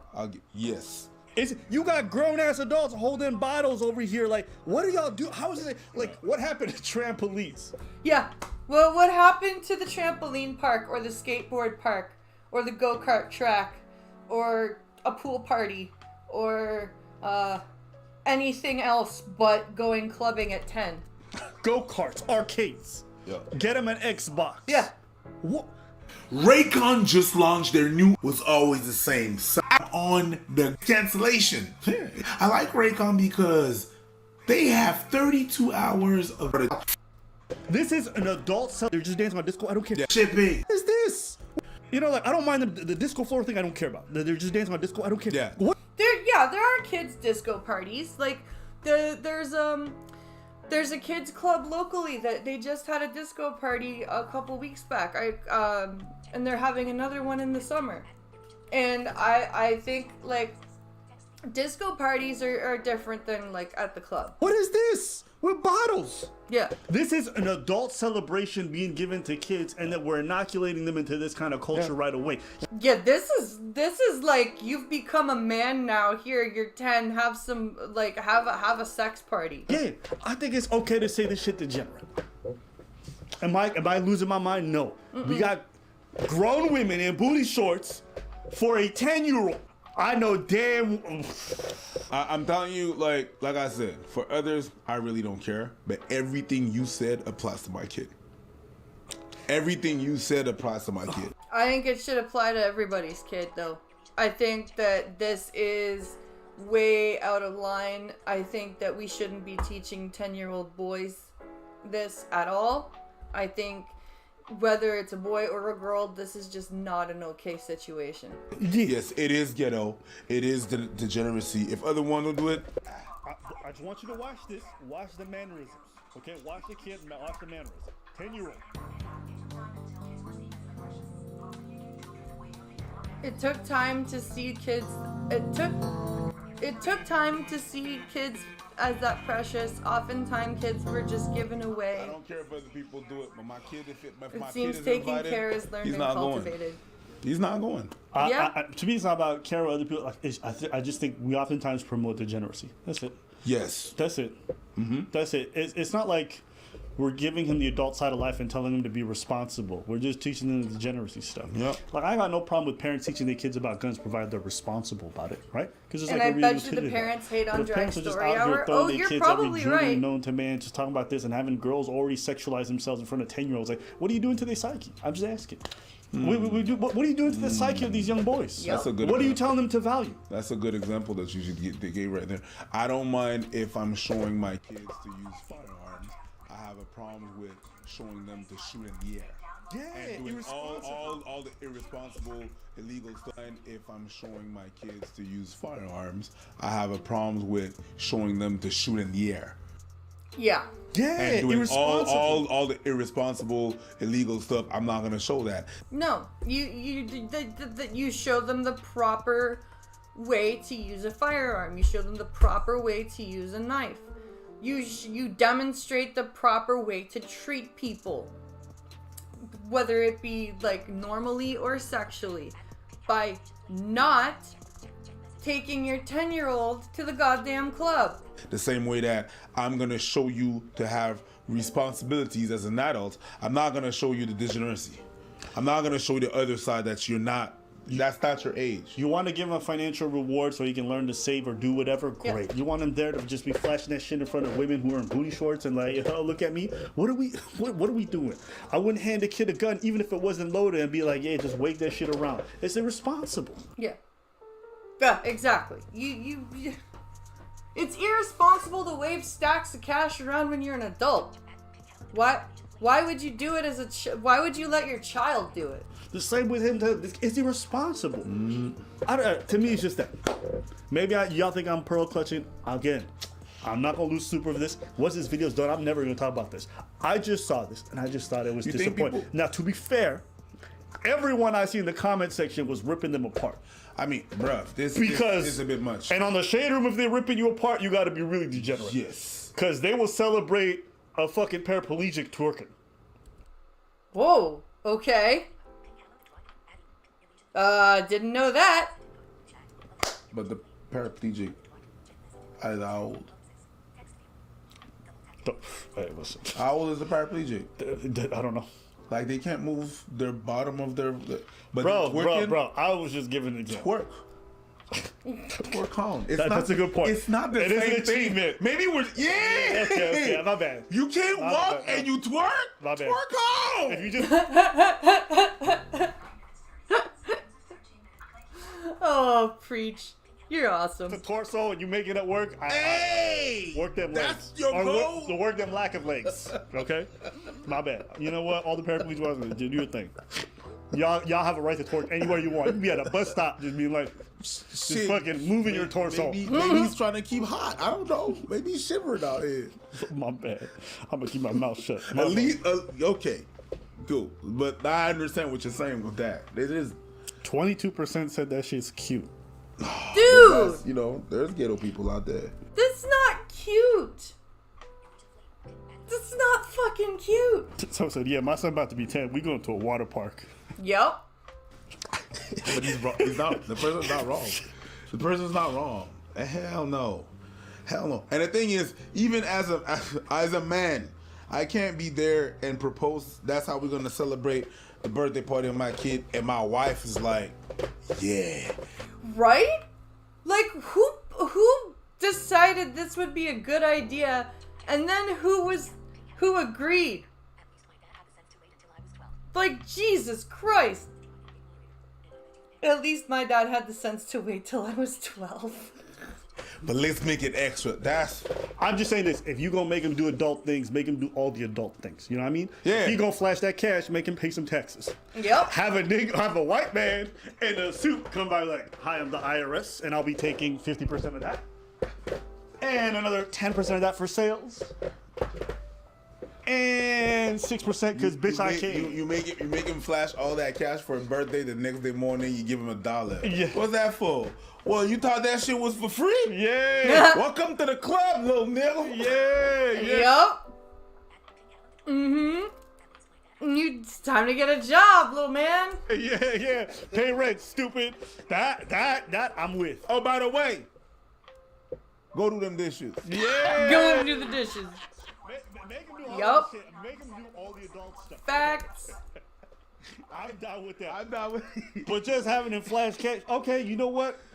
You want to sexualize these ladies? You got to take care of this little baby thing over here. Give him a You're responsibility. babysitting your brother now. Yeah. You changing his diapers too. Yeah. his diapers. Show him the consequences of the fun life you're promoting to him. No, 'cause Yup. the reason, Al, about you wake him up at 6 a.m. Hey, by the way, your new line. Your baby don't care if you Nope. if you went out partying yesterday. Your baby don't care. Wake Baby up. doesn't give a fuck. You're gonna be fired if you don't show up. Yeah, show him that. If y'all did, I would respect it. But no, you want to show them the No, degeneracy. you wouldn't. I would have respected that. No, part. I'm sorry. If this kid is having a pretend job for 364 days out of the year, and on his birthday he get the ball out, go ahead. Absolutely. If he was being respectful to ladies, he learned what the consequences of messing around with ladies frivolously is. After that, he want to go to the strip club on his birthday. If he's not already traumatized by it, kudos to him. He deserved that shit. I ain't mad at it. Not one bit. That's my take.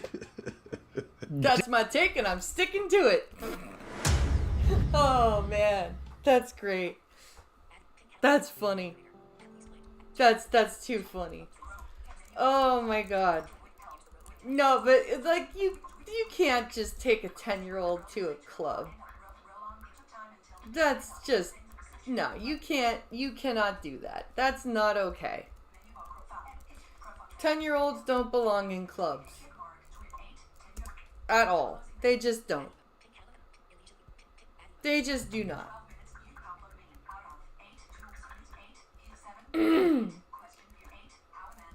So we're gonna jump to our Fellonious video, and then we're gonna jump through question period and take a gander at that. So apparently, Code Blue Cam found somebody who stole 2 PlayStation 5s in broad daylight. So we're gonna take a look at this video. I wonder where in Wisconsin we're off to today. September 2023, Pierce County Sheriff's deputies were dispatched to an armed robbery at a GameStop store in South Hill, Washington. Oh, we're in Washington today. Well, that's surprising. Coincidentally, around 4 a.m. that same morning, the store had already been burglarized when a vehicle crashed into the front of the building. The store had not been boarded up since then, making it vulnerable when a completely different individual entered and carried out the robbery. The suspect, later identified as a 34-year-old male named Randall, was first seen entering the store to... Randall, eh? What was Dante around?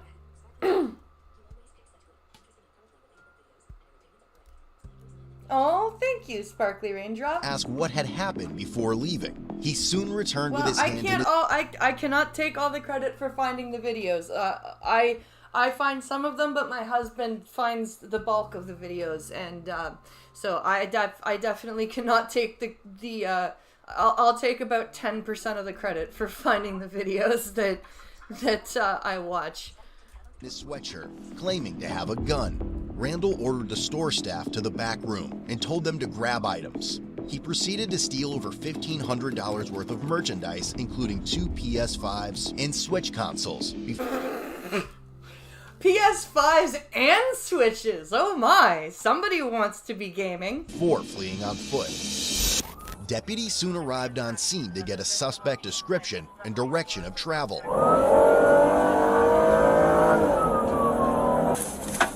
Did he say he came back here? All right, I'll go back that way. County 72, we go with that description one more time.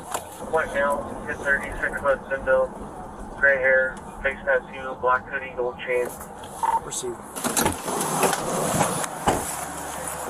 I think they found him.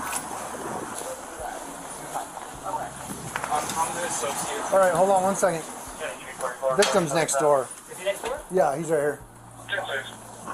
I'm sure you guys already know about the break-in last night. Oh, this is like this. Yeah, so this was already like This was last night, yeah. Yeah. Okay, so they're showing. Okay, so they're at the store right now. They're showing the police the smashed entrance. Someone drove through last night. Did he have a black backpack? He might have. He was walking on Meridian down that way then. Yeah. What did he take? He made me open up the back, told me he had a gun, and he took a whole bunch of PS5s, Switch controllers. So he took PS5s? Like multiple of them? Yeah. So did you, I mean, he would have He been... had a backpack. I don't know if the stuff in the backpack. How many PS5s? A couple, two PS5s, and Okay. a whole bunch of controllers. All right, we'll be back. So 2 PS5s and a couple of Switch controllers. Jesus. Right? That's a lot of stuff, That's yeah. $1,500 right there, yeah? And chains. If you want to talk to him, I'll go take a look real quick. See, he was heading south? I don't think he had face tattoo. We're all walking down. He had a gray hoodie, Okay. black backpack. I'll take a look. Yeah, I do have video footage. Yeah, please. Subsequently, they called for Canine Ice and his handler to assist in locating Randall. Aw, the dog's name is Ice. Aw. As deputies tracked past 2 schools and into the woods, they located a shopping cart along a fence with the 2 PS5s and several merchandise belonging to GameStop. Hey, they found it! Yay!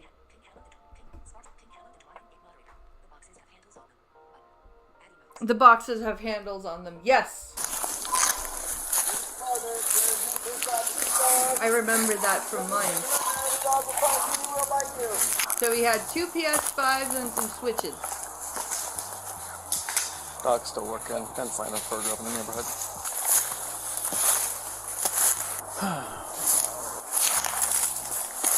What an idiot for stealing that. How far down was it? It was just a little bit further than when we came in. It's on that corner down there, but... Oh, I think the dog found something. He's getting excited. Mommy.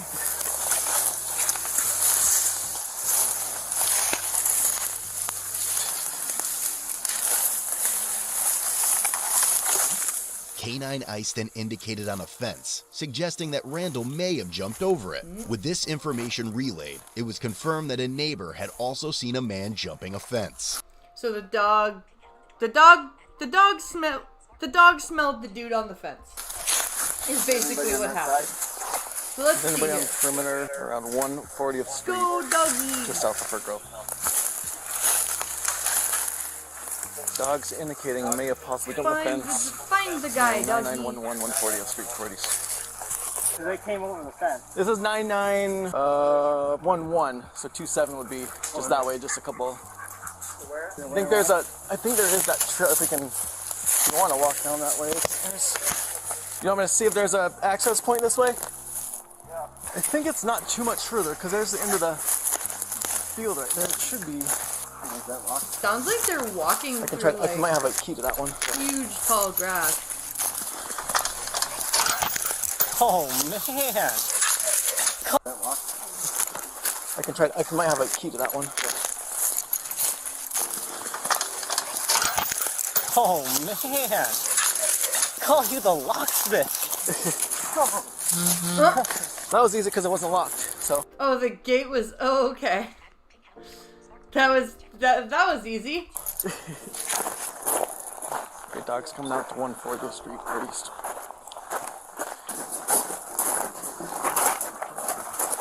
Man, he's hiding good.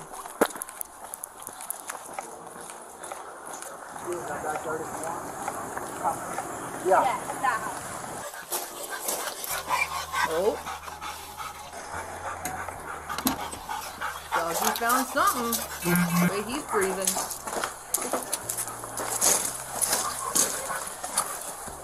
That's an excited pant.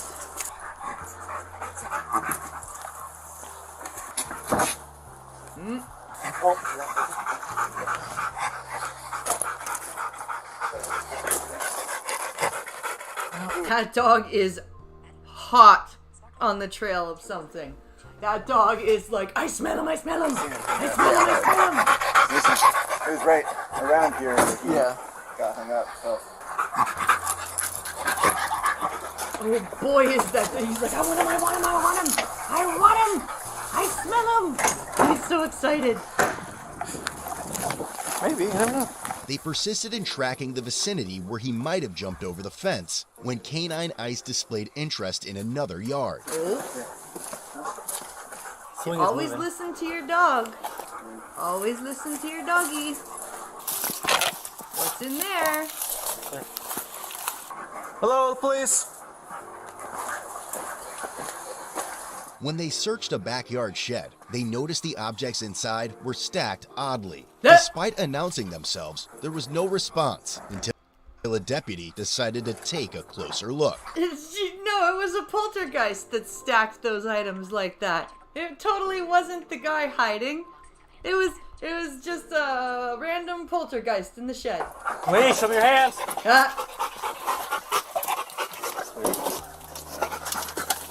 Show me your hands or I'll let the dog out. Show me your hands. Come on out. Show me your hands. Let me see your hands. Let me see your hands. You're gonna get bit. You're gonna get bit. No, the dog's like, let me go, let me go, let me go, let me go. Get back. Get back. Let me go. You're gonna get bit. You're gonna get bit. You're gonna get bit.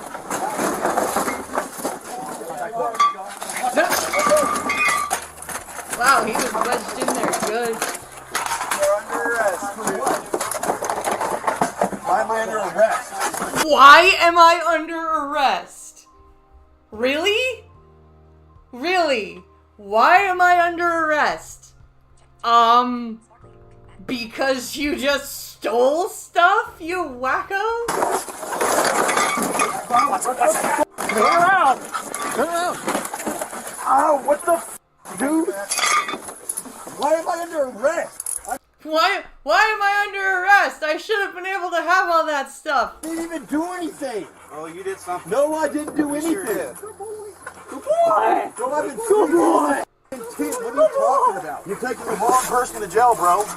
Yeah, you are. You're taking the wrong person to jail, bro. I swear, it's the wrong.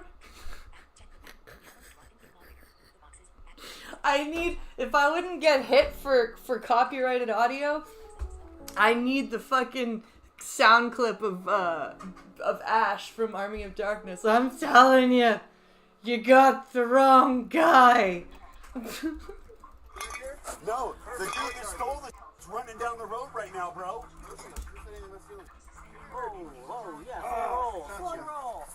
No, the kid tried throwing all this over the fence, bro. Ow, dude, what the man? This is bullshit. For one, you guys don't got me on camera doing anything. I know you don't, because I didn't steal anything. Stuff in there? Yeah, he was just sitting down facing. No, I mean Oh, what? Yeah, the dude was in here. No, but I mean the PlayStation. Oh no, that's on the other. Oh, you guys. Yeah, we got that. That's by my car on the Virgo side. You want to use your phone? Oh, yeah. We checked the next yard. I looked over this back. That's good eyes by Jeff. What an idiot. As they escorted Randall to the squad car, he repeatedly attempted to break free and demanded to be released. Dude, you're done. You're done. You just stop. Is that what we're doing? You just assaulted me, motherfucker! You just assaulted me, motherfucker?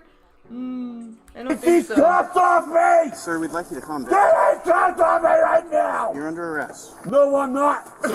Get these motherfucking cuffs off me! You just busted my face open and my knees open, you piece of shit! Then stop fighting. You guys see this? You're assaulting me! Ow! Get these cuffs off me! You just broke my hand, you piece of shit! You broke my hand! You don't sound like you have a broken hand. You would probably be screaming a lot louder if you actually had a broken hand. Did you hear me? Yeah, you're screaming and I'm sitting right here. Get the off me! 16 of you need to take me down. Get these cuffs off me, dude. My hand's broken, bro. Stop! You broke my hand. I can't get up like that. Dude, stop! I'm serious. You're not really cooperating with me. I will if you undo the things off my feet, please. We're past that, man. No, I promise you I'll get up politely. I promise. Nope. Do I need to wrap it around again? Dude, please. You can't. You broke my hand, dog. I'm serious. I'm serious. I'll act polite if you undo them, please. No. I will right now. Please undo them. My hand's broken, dog. Your hand is not broken. I never did anything, man. I fell asleep in the shed, dude. We'll just go. I'm homeless, dog. I'm tired. Gotta uncross his feet. There we go. That. He says he's homeless. He's trying to say he's homeless and he's not the guy that stole all the stuff. Oh, there we go. That's the stuff. Every time I fall asleep somewhere else, man, people steal all my shit. That doesn't mean you have to act like this to us. Sorry, dude. Oh, it's not, dude. You slammed me on the pavement. Me first, dog. And now he's crying. Hold up. Stop. My hand's broken. I'll get up if you undo these off my feet politely. I promise you. I put that on everything I love. I promise. I swear to God, dude. I'm not joking. I'm not gonna run nothing. One shot. We'll I give you a promise shot. you one shot, please. I promise. One shot. I'm not gonna run, dude. We can leave those on. Alright, we're on your side. I don't think I've ever seen a grown man cry like that before. I really don't think I have. Sit up. Oh, dude. Stand up. 1, 2, 3. One more chance. Okay, stand up. Stand on your feet. Stand on your feet. I'm trying. My feet are together, bro. Hop like a bank. I can't. My knees puts up.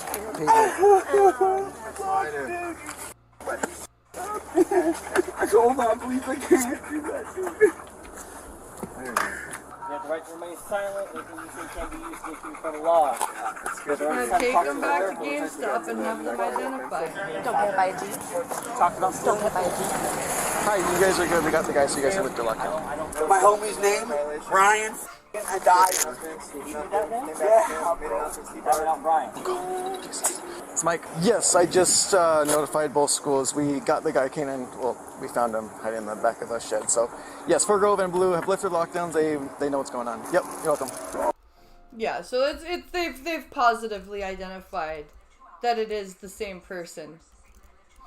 All I did was go in and ask the guy what happened, bro. That's all. And my buddy went back in after, tried to rob him, dude. That's it.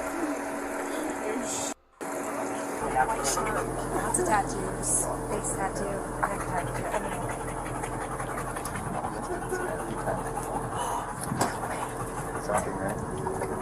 Got the same cat. you're going to jail for robbery in the first I degree never and kidnapping. robbed nobody or kidnapped anybody.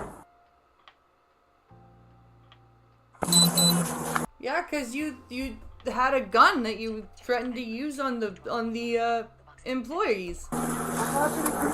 You just kicked my f***ing window!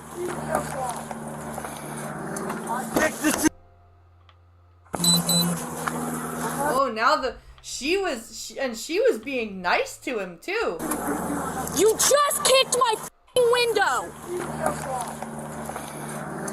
Take the seatbelt off. They're too tight. They're hurting my hands, bro. So we start screaming and kicking? I asked you to help me. I asked you to help me, and you said no. You screamed no, at lady. me. I asked you to help me, and you slammed the door in my face like I'm a. That's what you did. I asked you politely. No, you didn't. The I did.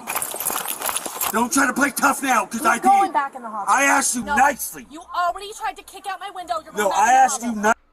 Oh, don't. This chick is not playing around.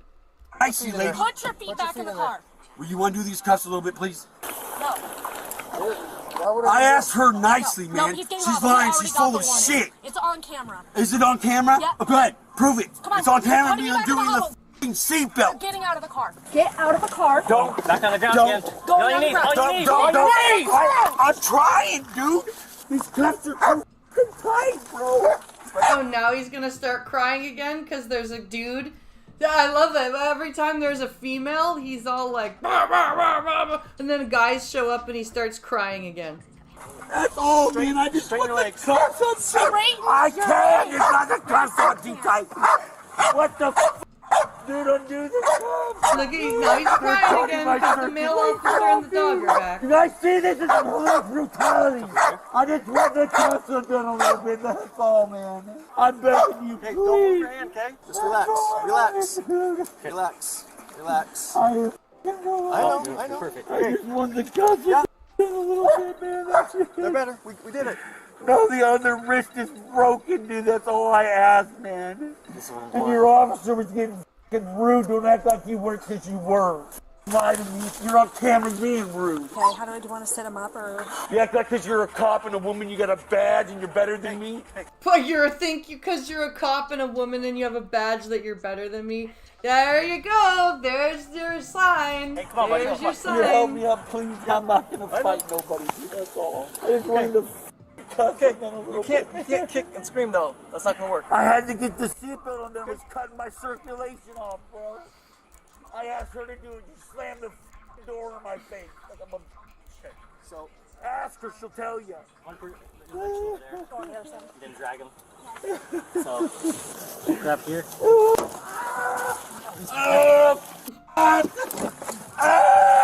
Pull it like that. Got it. Dude, you guys are gonna take me to the f***ing hospital, dude. Or jail. No hospital. Yeah.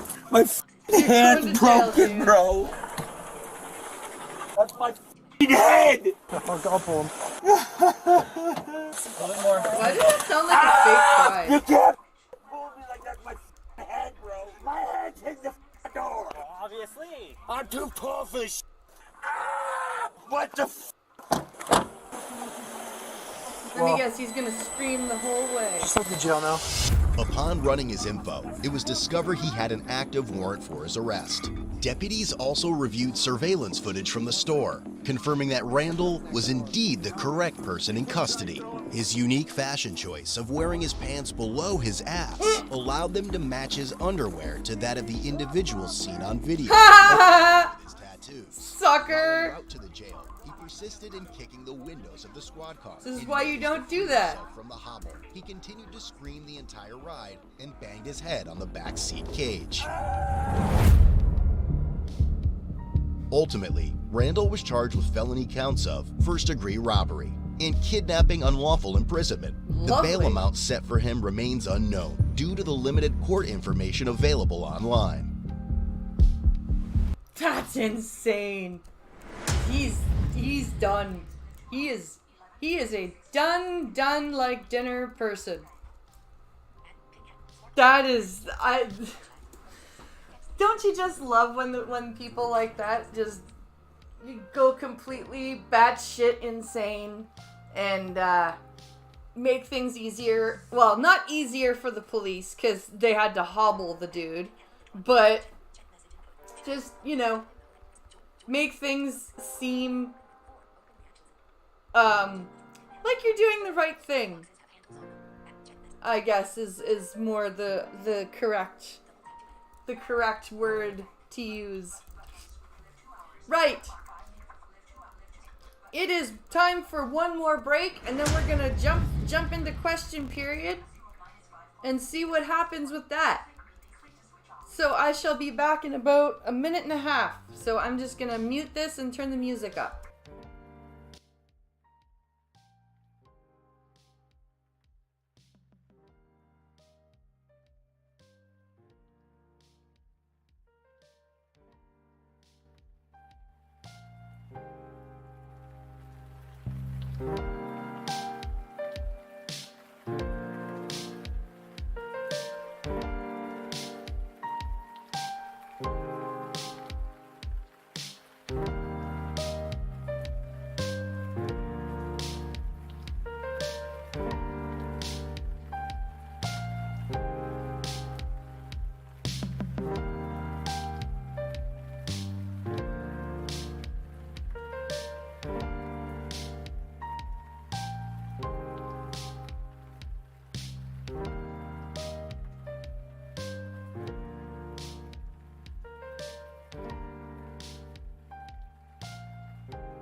Okay.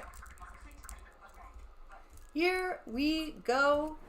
We are going to pull up our question period. Now, I'm not sure if we're going to watch the entire thing, but we will watch some of it.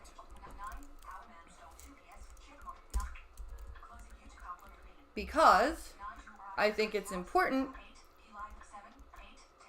especially with the foreign interference stuff going on and the carbon tax nonsense and the budget, the budget that the Bloc Québécois, or sorry, the capital gains stuff that the Bloc Québécois voted for but then are also upset about. So I'm going to switch us to our live scene. And here we go. The Honorable Leader of the Opposition. The economic vandalism of this Prime Minister and the carbon tax cover-up have been exposed today. After conservative pressure, the government finally revealed the data that was missing, the real cost of their carbon tax above the cost at the pump is $30 billion. Holy shit! Holy shit! 30 million or billion? Above the cost at the pump is $30 billion. Billion! 30 billion! With a buh! Nearly $2,000 for every Quebec family. The government has tried to destroy the parliamentary budget officer's reputation to hide this information. Why? That's a good question. Why are we trying to ruin the parliamentary budget officer's reputation when they're supposed to be the independent watchdog for the parliament? The Honorable Minister of the Environment and Climate Change. What the fuck? Mr. Speaker, we've already agreed in this House that math isn't the Conservative Party's strong suit. Have we? Because I don't think that anybody but you guys had that agreement. And, you guys are the ones who can't do math. Especially the leader of the Conservative Party. I know that counting above 6 is hard for him. Holy shit, we're going back to the 6 houses. We're really going back to the 6 houses. That's the number of affordable housing units that he built when he was Minister of Housing. Oh my god. But the data prove yeah, it. fucking 12 years ago. 8 out of 10 families receive more from the carbon price than they pay. And in addition, the Parliamentary Budget Officer confirmed that 25 million tons in reductions are thanks to the carbon price. The Honourable Leader of the Opposition. Mr. Speaker, this minister hid data that show $30 billion in cost for the Canadian economy every year. In Quebec, it's $5 billion. According to line 17, column AN. Yes, a cost for Quebecers, and the Bloc has voted for increasing this tax. Why has the government tried to destroy the reputation of the Parliamentary Budget Officer when he was telling the truth? Yeah, they literally were calling the PBO a liar, saying that he was saying the complete opposite of what he was saying, and then they made him sign a gag order. The Honourable Minister of the Environment and Climate Change. Where is Chrystia Freeland or Justin Trudeau? Once again, Mr. Speaker, we have evidence of the ignorance of the Conservative Party of Canada on the issue of climate change. We're talking about the cost to Canadians right now, and the fact that pouring money into a problem like climate cycling, I'm not even going to call it climate change. Well, you know what? Yeah, it is climate change, because the climate is always changing, okay? And for us to pretend that we are the sole and only cause of that climate change is just absolute hubris on humanity's part. Because the carbon price at the federal level does not apply to Quebec. The Quebec system is in place. There are members of the Conservative Party, Mr. Speaker. Mr. Speaker, the leader of the opposition just needs to look around him. 3 rows behind him, just a little bit to his left. He'll be able to talk to someone who voted in favor of the carbon price in Quebec, Mr. Speaker. So he just needs to ask for explanations. If he can't provide them, I will. The Honourable Leader of the Opposition. The economic vandalism and carbon tax cover-up of this government has now been exposed because of relentless conservative pressure. The government finally leaked out to the CBC. To CBC, of course. Originally reported at $20 billion. With inflation, it's $30 billion a year, or almost $2,000 for every single family in Canada, something they tried to silence the Parliamentary Budget Officer from exposing. How can we believe anything this Minister of Environment has to say on taxes? That's a good question. If the minister was silencing the Parliamentary Budget Officer, how can we possibly even believe anything that he has to say? The Honourable Minister of the Environment and Climate Change. Thank you, Mr. Speaker. As my honourable colleague and friend, the Minister of Energy and Natural Resources, often says in this House, the Conservative Party of Canada are entitled to their opinion, not their own sets of facts, Mr. Speaker, and the facts are clear. 8 out of 10 Canadian families get more money back for carbon pricing than... Saying it doesn't make it true. Cost them. And not only that, Mr. Speaker, but the data also shows that carbon pricing is already responsible for the reduction in pollution level. He can't even say what he's trying to say. I don't think he even believes it. I really don't think he even believes what he's saying. 25 million tons, that's half of our emission reduction you. The Honorable Leader of the Opposition. It's not my numbers, it's his numbers. Exactly. His own department just released data moments ago showing that the real cost will be $30 billion in hit to our economy. This is above and beyond the direct cost at the pumps and on people's heating bills. Now, when the parliamentary budget officer said this, he denied it. He tried to gag the parliamentary budget officer and shut him up completely.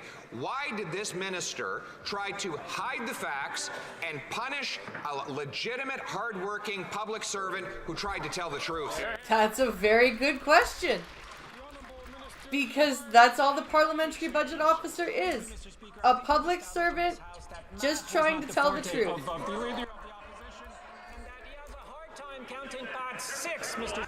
Holy shit. We're going for the houses again. Oh my lord. Get more money back from carbon pricing than the pricing system costs. Not only that, but carbon pricing is responsible for half of our emission reduction, 25 million tons less pollution in the atmosphere in Canada because of carbon pricing.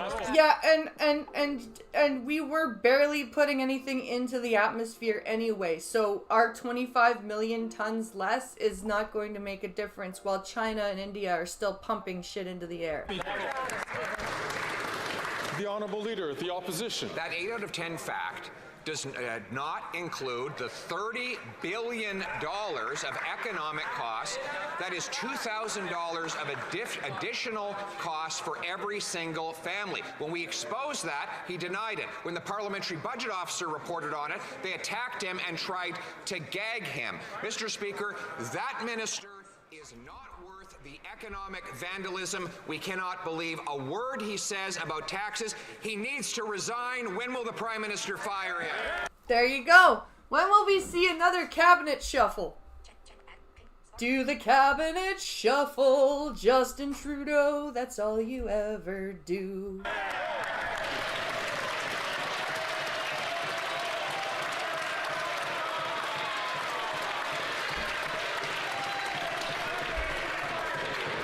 The Honorable Minister for Natural Resources and Energy. Thank you, Mr. Speaker. I noted in the discussion yesterday the Leader of the Opposition's newfound respect for economists. Well, let me tell him. The Leader of the Opposition's newfound respect for economists. You mean the respect for the economists who aren't paid off by the federal government to lie about the carbon taxes?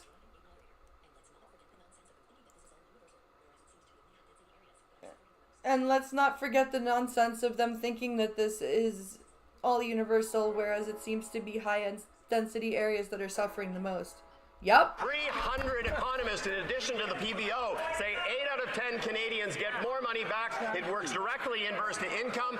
This Leader of the Opposition ignores the costs of climate change. Mr. Speaker, here are the facts. His climate plan is to let the planet burn. It is to ignore the economic opportunities associated with the energy transition. And let the planet burn! And look, this is a fellow who ran in the last campaign on putting in place a carbon price. Who is telling the truth? Did anyone understand what he said? And look, this is a fellow who ran in the last campaign on putting in place a carbon price. Who is telling the truth? He's so incensed. He's so angry. The Minister for the Environment, he's like, ah! Order.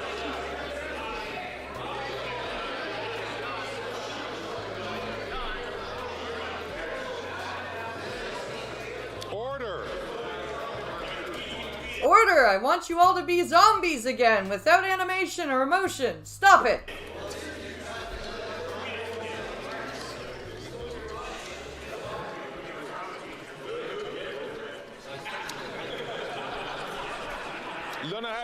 The Honourable Member for La Prairie.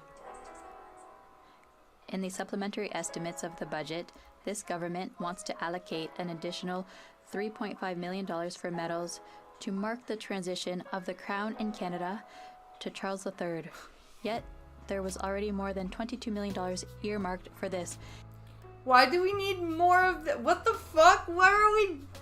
Oh my god, just separate us from Britain already. May seem like $22 million too much, but the Governor General didn't think it was enough. 15% more was needed, she thought, and the government agreed. They've got one last chance to wake up before next week's vote. Will they withdraw these votes and avoid wasting millions of dollars on monarchist trinkets? Oh, the budget votes next week, you guys! The Honourable Minister of Canadian Heritage. Mr. Speaker, I know the Bloc is not very interested by this, but there are Canadians who care about our history and who want to recognize that our sovereign who passed away... Did you just say that the French don't care about Canadian history? I don't think that's a very good position to take. The Queen of the Commonwealth for over 70 years. This is a tradition in Canada when it happens. There are medals produced and distributed for those interested in it. So, Mr. Speaker, we respect traditions, and it's unfortunate for the Bloc. Most of them refused to have people in their own ridings receive this. The Honourable Member for La Prairie. What's worse, the extra $3.5 million for medals bearing the effigy of Charles III are in the same votes as the funds finally released for drinking water for Indigenous communities, which could have used the extra money. That's true. That's true. That's a very, very true statement. It's pathetic. Frankly, when you consider that Quebecers and even a majority of Canadians want nothing to do with the monarchy, that's a lot of people who think this money would have been better used in Indigenous communities. Will the government withdraw this money from the votes while there's still time? No. The Honourable Minister of Canadian Heritage. Mr. Speaker, we see that the Bloc is still looking to create arguments with these stories. But people in their own ridings, there are a number of them who would like to be able to mark the transition in the monarchy. They won't be able to because they've decided ideologically to deprive their constituents of these medals. We offer... Who the hell buys those? Like, I'm sure that you could allocate less money to have those medals made, and because I don't see people swarming the post offices to buy those. For them across Canada. It's really unfortunate for my Quebec friends. Thank you, Mr. Speaker. The Honourable Member for Rosemont-La Petite Patrie. Mr. Speaker, all the experts agree, everyone agrees. The third link for cars is not a good project. It's too expensive, it will pollute, all of that to save 5 minutes in traffic. We know that for the Bloc and the Conservatives, it doesn't matter, they support it. But for the NDP, the third link is a no-go. A viable, green, and efficient solution is the tramway. Can the Liberals guarantee that not a single public cent, not a cent, will go to the third link, but instead, investments will go to environmentally friendly solutions for Quebec City like the tramway? Not a single public cent. The Honourable Minister of Transport. Mr. Speaker, I'd like to remind my colleague from the NDP that this is a provincial discussion, a provincial project. What the Government of Canada has said is that we will always be there for transit projects. Okay, let's skip ahead. Decades, Liberal and Conservative government. We can support Indigenous projects. The Honourable Member from Nunavut. For decades, Liberal and Conservative governments have ignored Indigenous people's needs. As a result, the infrastructure gap is at billions of dollars. The Liberals committed to closing the gap by 2030, but have committed less than 1%. This is just pennies. Indigenous peoples deserve the same housing, roads, and clean water as others. When will the Liberals follow through on their promises and close the gap so Indigenous peoples can thrive? The same time they do it for disabled people. Which is never. The Honourable Minister for Crown Indigenous Relations. Thank you, Mr. Speaker, and I agree with the member that this country has had a deplorable history. This country has had a deplorable history of depriving Indigenous communities of the things that they need to thrive and. You sound like a white woman. Are you a white woman? In fact, since we've They couldn't taken even office, get the an spending on indigenous person to be infrastructure the and Minister of priorities has Indigenous increased by Affairs. 185%, Mr. Speaker. It speaks to the lack of effort by those Conservatives when they were in government to actually prioritize the needs of Indigenous Why are we children. talking We'll about keep when the working to close that Conservatives were in gap. government again? That was like 11 years ago. I apologize to the Minister of Indigenous Relations, Indigenous Services. The honourable member from Thornhill. Today, the government was forced to admit that the carbon tax will cost every single Canadian household more than $1,800 in lost GDP. That's a $30 billion secret they kept.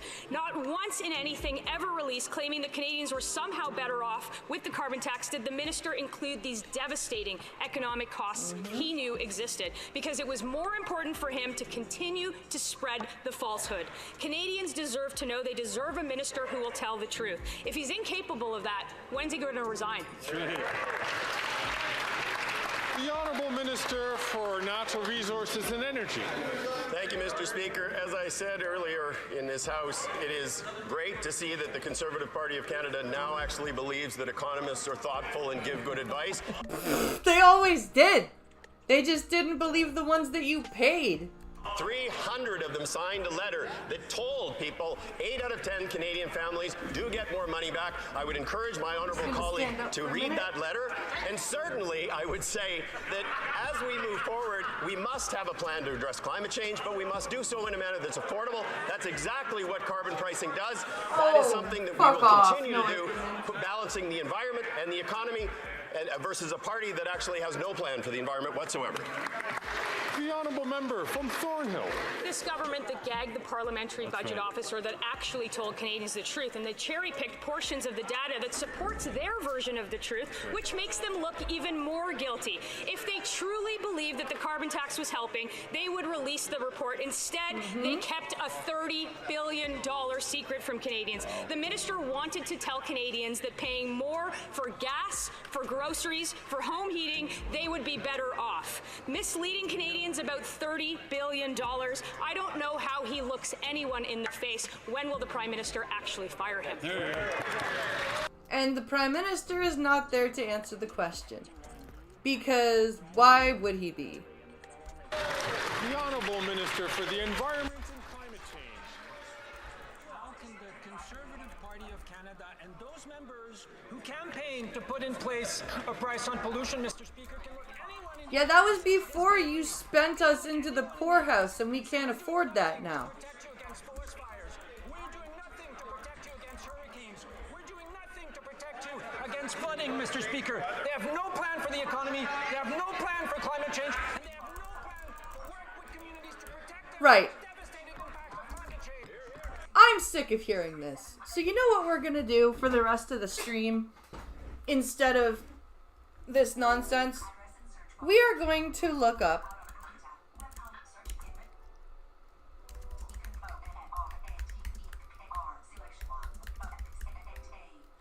we're going to actually look at their plan. Because I am so sick of hearing that they don't have a plan. I've been to their website. So we're going to actually look.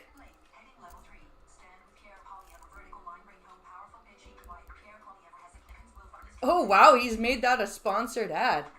Shit.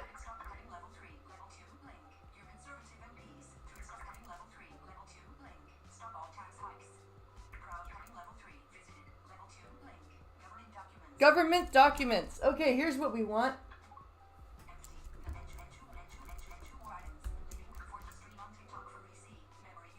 Where are we here?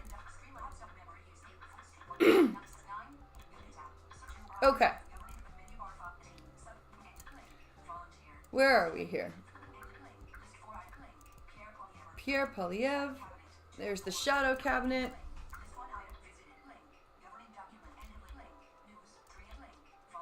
Where is the government documents?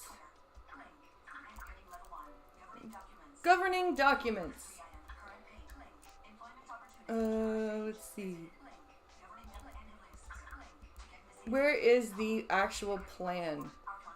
Our Constitution.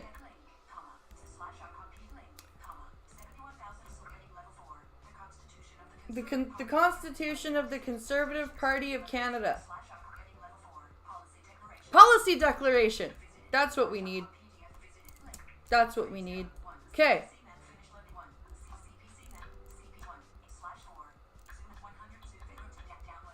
See if I can open this. Okay. Page 1. This is the bylaw.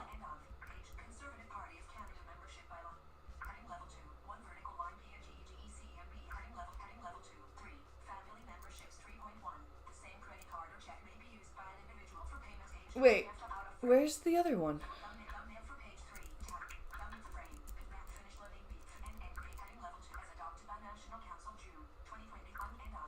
Where is their declaration of their plan?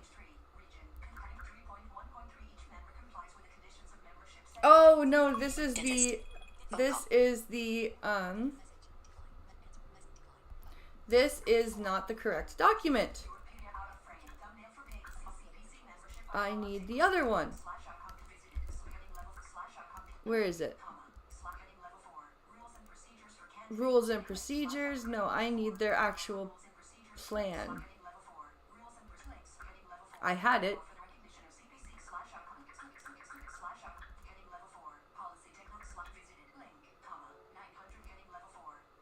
The Constitution. I think that's what it is. Okay. That's what we have. That's what we wanted. That's what we wanted. Look how many pages are in this thing. You can't... Look it. 40, 40, 49, 58 pages of Constitution. But they don't have a plan, guys. No. The Conservative Party doesn't have a plan. They just have 58 pages of a constitution talking about what they believe should happen here. Conservative Party of Canada. This is their policy declaration. This is consolidated by so this is voted on by all the Conservative Party delegates. Table of contents. The founding principles. Role of government. Government accountability. Democratic reform. Open federalism. And then we go to page 3. Fiscal aid. Economic development. Trade. Transportation. Environment, but they don't have a climate plan. I'm just reading out all of the table of contents for their policies and the things that they cover within this policy. Okay, so here we have environment, health,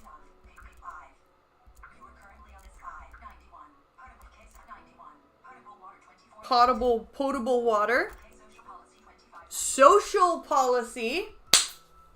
Gee, look at that. Look at that. Social policy. Oh, but the conservatives don't care about social policy. Right? They don't give a fuck about social policies. No. Indigenous affairs. Criminal justice. Communications.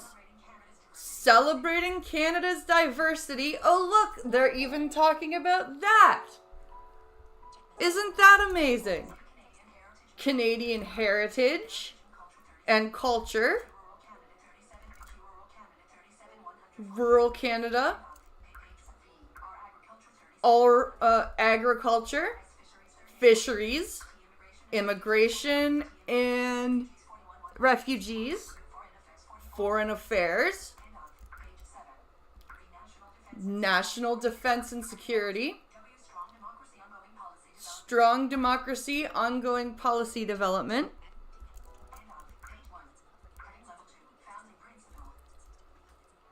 So this is literally 58 pages of going through and talking about exactly what plans they do have.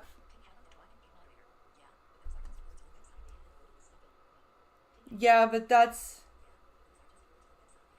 those are just words on a website. They haven't voted this stuff in. That's true. That is true. But I just wanted to pull up the website because I wanted people to see that they actually do have a damn plan. The liberals keep saying that the conservatives don't have a plan. I just wanted to pull that up and show, look, they have a plan. Or maybe he's just crazy. Oh, the hell?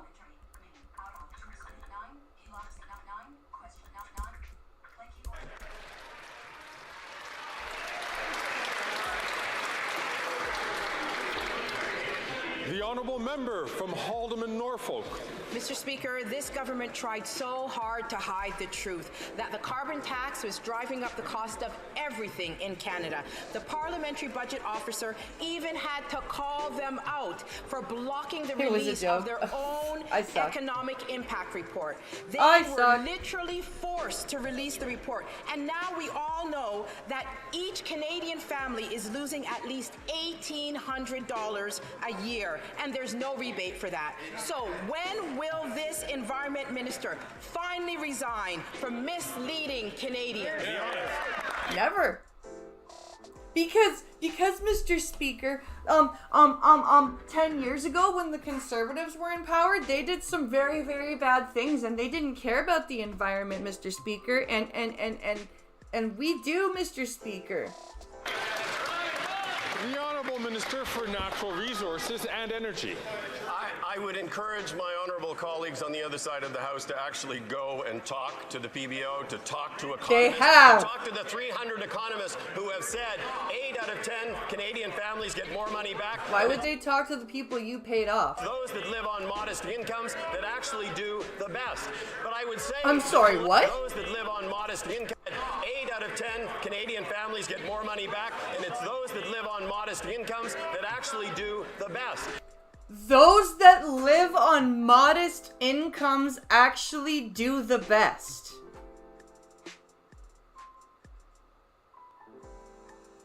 He actually just said that. Those that live on modest incomes actually do the best. What? They're gonna call her a mean black lady. But I would say the collective amnesia that actually exists on the other side of the House is the pinnacle of hypocrisy. Every one of those members, including the member opposite who asked the question, campaigned on putting in place a price on pollution. It is hypocrisy. Why does he have to... He starts normally, he starts speaking normally, and then, like, in the last 10 seconds of his speech, he starts talking like this, and it doesn't make any sense why he has to talk like this all the fucking time! Like, that's how he... And he always starts out calm and normal, and then he ends up like that.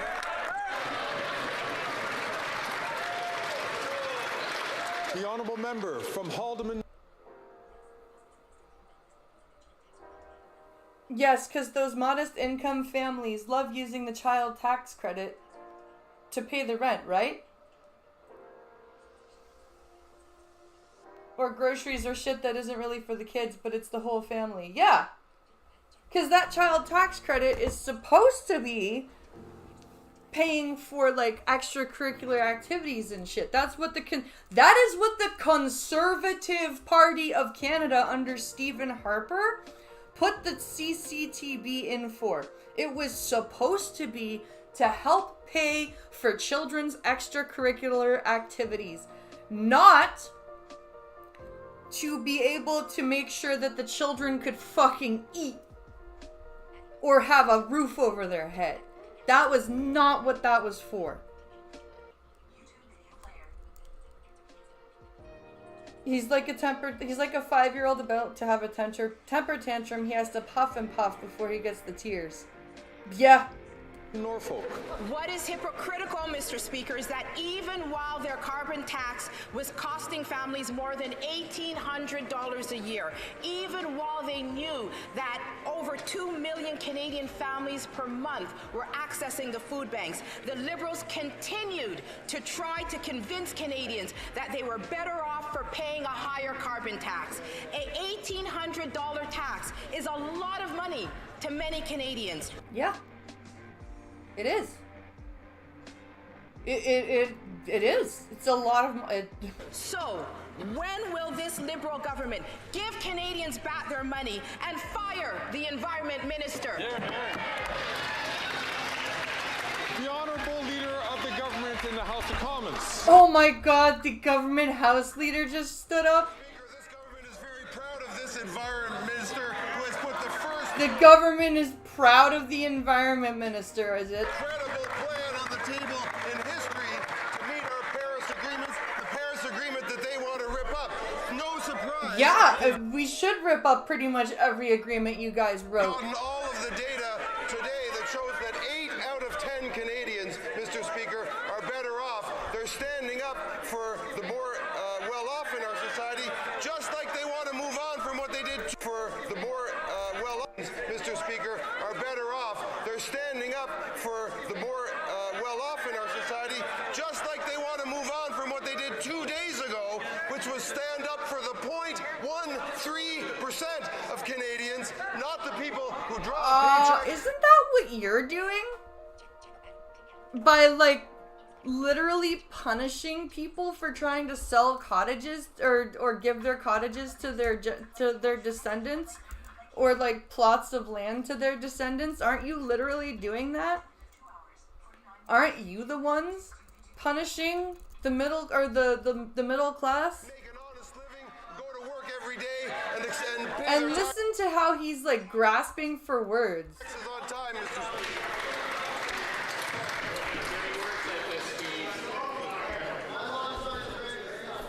I know all members are excited to be returning to their ridings for the weekend. Oh, shut up. The Honourable Member for Mégantic-l'Érable. $30.5 billion. $30.5 billion per year. That's what the Bloc Liberal tax is costing our economy every. But that money doesn't go into the federal budget. It is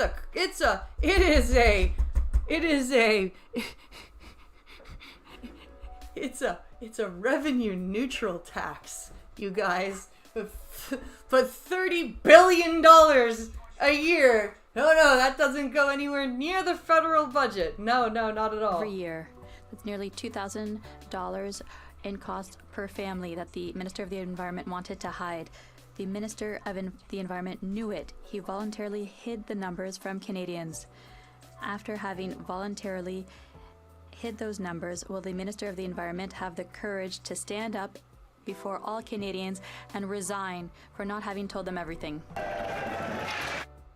The Honourable Leader of the Government in the House of Commons. So the ministers have stopped responding. Mr. Speaker, this member from Quebec will never do what the Minister of the Environment, also from Quebec, has done for Canada by presenting a credible plan to reduce greenhouse gas emissions and will respect the Paris Agreement. Yes, the Paris Agreement that like nobody else is respecting, right? The Paris Agreement they want to withdraw from. It's no surprise that this member wants to withdraw us from a plan that favors 8 out of 10 Canadians and will help us reach our targets on climate change, Mr. Speaker. That member should be ashamed. The Honourable Member for Mégantic-l'Érable. He's quite right. I am ashamed. Never, ever will I hide $5 billion in costs for a carbon tax from Quebecers, because that's exactly what the Minister of the Environment has done. You're right, I never will do that. Got anything else to say, asshole? In his own documents, line 17, column AN, the carbon tax costs Quebecers $5 billion per year. The tax supported by the Bloc Québécois. Mr. Speaker, after wanting to make fun of the parliamentary budget officer who was telling the truth we know now. Will the Minister of the Environment step down? The Honourable Minister of the Environment and Climate Change. Mr. Speaker, on this side of the House, we will never be ashamed of being there for Canadians. But you've never been there for Canadians.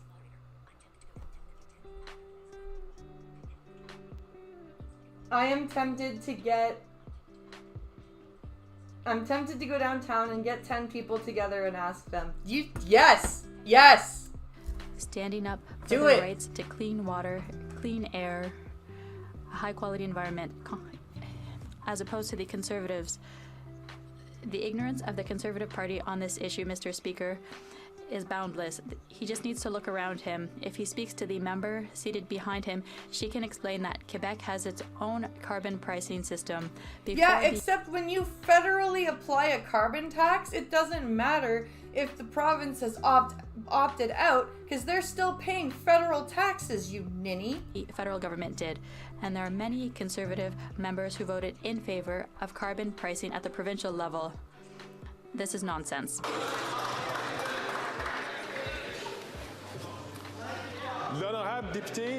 The Honourable Member for Avignon, Lamitis, Matane, Matapédia.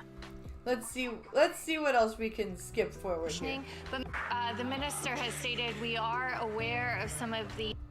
Its implementation has been postponed. 2 apps, 2 money pits. Yep. How much more money can the agency throw out the window before the minister gets angry and cleans house? The Honourable Parliamentary Secretary. The minister has stated we are aware of some of the industry-led Minister isn't even there to concerns, answer. and we are working to make sure that this application is fully functioning. But Mr. Speaker, I want to reassure all Canadians that this app was created to modernize Canada's border system to ensure that tariffs are collected fairly and promptly. sure. And Mr. Speaker, I should also note that this app was actually purchased and developed in 2010 under the Harper Conservatives. Oh, fuck off! We didn't fuck it up, the Harper Conservatives did! But it is something we are going to ensure is working properly. The Honourable Member for Avignon, Lamitis, Matane, Matapédia. Worst of all, $300 million wasted later, CARM doesn't work. All imports into Canada will go through this app. But its implementation had to be postponed because the tests had failed, and the Border Services Agency is still unable to provide us with its contingency plans in case failures complicate billions of dollars of trade every day. The U.S. Chamber of Commerce has signed a memorandum expressing its concerns. Oh, that's not good.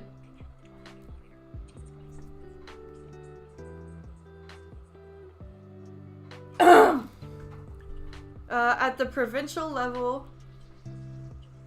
This is not a provincial parliament. No. Jesus Christ, the bitch is basically just saying, yes, we built it to act exactly like Arrive can. Yeah.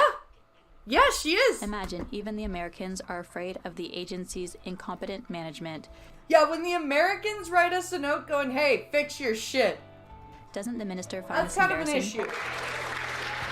The Honourable Parliamentary Secretary to the Minister of Public Safety. Thank you, Mr. Speaker. And as I said earlier, we are going to ensure that the app is in good working order to ensure that Canada's border system and tariff collections are done in a modern and efficient and effective manner. A modern, efficient, and effective manner. None of that sounds like it's gonna work. That we've needed to do to ensure that as consultations with industry leaders as well, that this is where countries are going to ensure that our border services and our trade across borders is done in the most efficient way possible. We are continuing really to likes work the with word CBSA efficient. to make sure that the Is she processes are bored? in place and that this app continues to work properly. The Honourable Member for Abitibi, Bay James, Nunavik, EU. Speaking of the Border Services Agency, Quebecers were outraged to learn that large stores are destroying and throwing away spectacular quantities of unsold clothing, clothes that could have been donated to charity. Wait, really? Why are we destroying and just trashing unsold clothes. That is ridiculous. We could be sending that shit to Salvation Armies, to Goodwills. But what they don't know is that this is encouraged by the federal agency. The Obsolete or Surplus Goods Program reimburses companies for customs taxes on destroyed goods, but not on donated goods. Why? There are tax exemptions for charities. Why shouldn't there be tax exemptions for donated goods? The bloc wrote to the minister to alert him a month and a half ago, but got no response. Will he stop rewarding waste? Yeah, right? Everybody cares about the environment, yet look at all the clothes and shit that are being wasted because of this program. The Honourable Parliamentary Secretary to the Minister of Public Safety. Mr. Speaker, I thank the honourable member for that question. In fact, it's something that the minister has taken on seriously. He is working with finance to find the appropriate solution. Mr. Speaker, we want to ensure that collection and our tariff system, our customs and tariff system is working properly. But what does that have to do with donated goods within Canada, your customs and tariff system?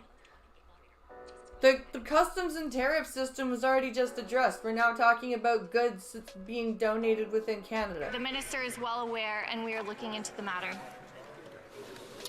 The Honourable Member from Red Deer Lacombe.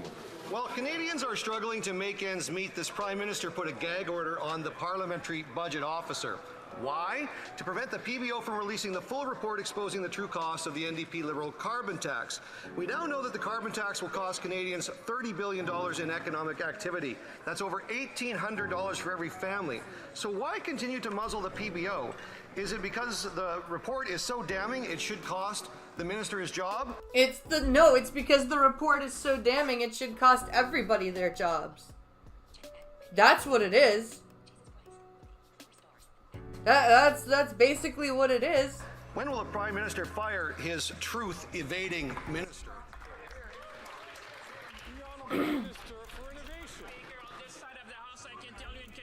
Oh look, it's the innovations guy. You know what? Because he is standing up for what is right for this country, Mr. Speaker. Lying to the people about $30 billion a year is right for this country? Plus, you have the climate deniers on the other side. They want to see the planet burning. We want to act for... Yes, they actively want to see the planet burning. That's it. They actively want to see the planet on literal fire. That's that, yes. Yes, Minister. She has no idea what she was just asked or who is talking to her. Fire her. I would agree with that. I don't think she understood any of what was just said. For our children, we want to act for future generation. Mr. Speaker, 8 family out of 10. 8 out of 10. We know it's tough to go beyond 6 for these guys. It's just 6 plus 2. Wow, you fucking asshole. That gets to 8. 6 plus 4 gets to 10. 8 out of 10 will get more money, Mr. Speaker. We'll fight for Canadians at every step of the way. We'll fight for climate change, and we'll fight for our children, Mr. Speaker.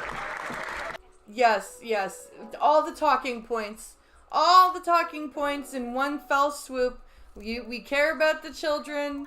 The Conservatives want to see the planet on fire. All this nonsense. The Honourable Member from Red Deer Lacombe. This Prime Minister's dirty $30 billion secret has been exposed. His carbon tax will cost Canadian families far more than they pay into it. That's money out of the pockets of people trying to feed their kids, heat their homes, pay their rent, and fill up their cars. So why are the Liberals so afraid of releasing the full report? Why is the budget officer muzzled? If the NDP Liberals won't end the cover-up, tell the truth, and release the full cost of the carbon tax, then the minister should resign. Yup. Why won't he get to it? He should. The Honourable Leader of the Government in the House of Commons. Mr. Speaker, there's no surprise these Conservatives want to move on from the fiasco of 2 days ago. What fiasco of 2 days ago? The fiasco where the Bloc Québécois voted for the capital gains tax and then went, wait a minute, the fuck did we just do? When they voted You mean that fiasco? 0.13% of taxpayers and set aside the 99.87% of taxpayers who are not affected by a capital gain. That is not at all. You are literally flipping the script on what happened. You are literally flipping the... Polyev stood up in the House and asked 23 times how they were going to exempt the 99.87% from the capital gains, and none of you answered. They want to stand up for people who've made $250,000 on investments in a given year, and they want...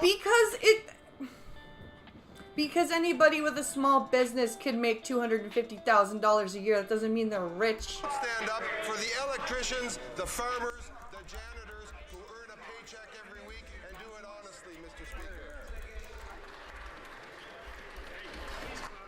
The honourable member from Renfrew, Nipissing, Pembroke. Mr. Speaker, a secret government report confirms what Canadians already know. The carbon tax is costing Canadians more than they're getting back. The report says the carbon tax is costing Canadians $30 billion a year. That's almost $2,000 a household per year.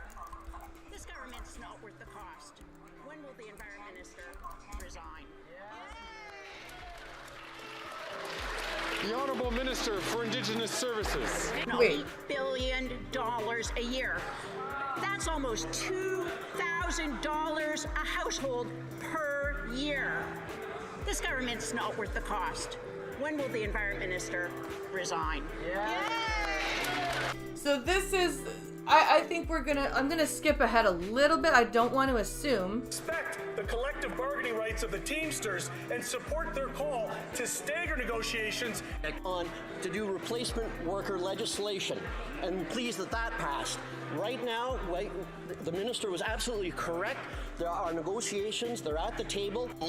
In Gaza, West Bank, and Israel is more than anywhere else in the world. Children in armed conflict. The report verifies cases of war crimes against children in Gaza, West Bank, and Israel is more than any.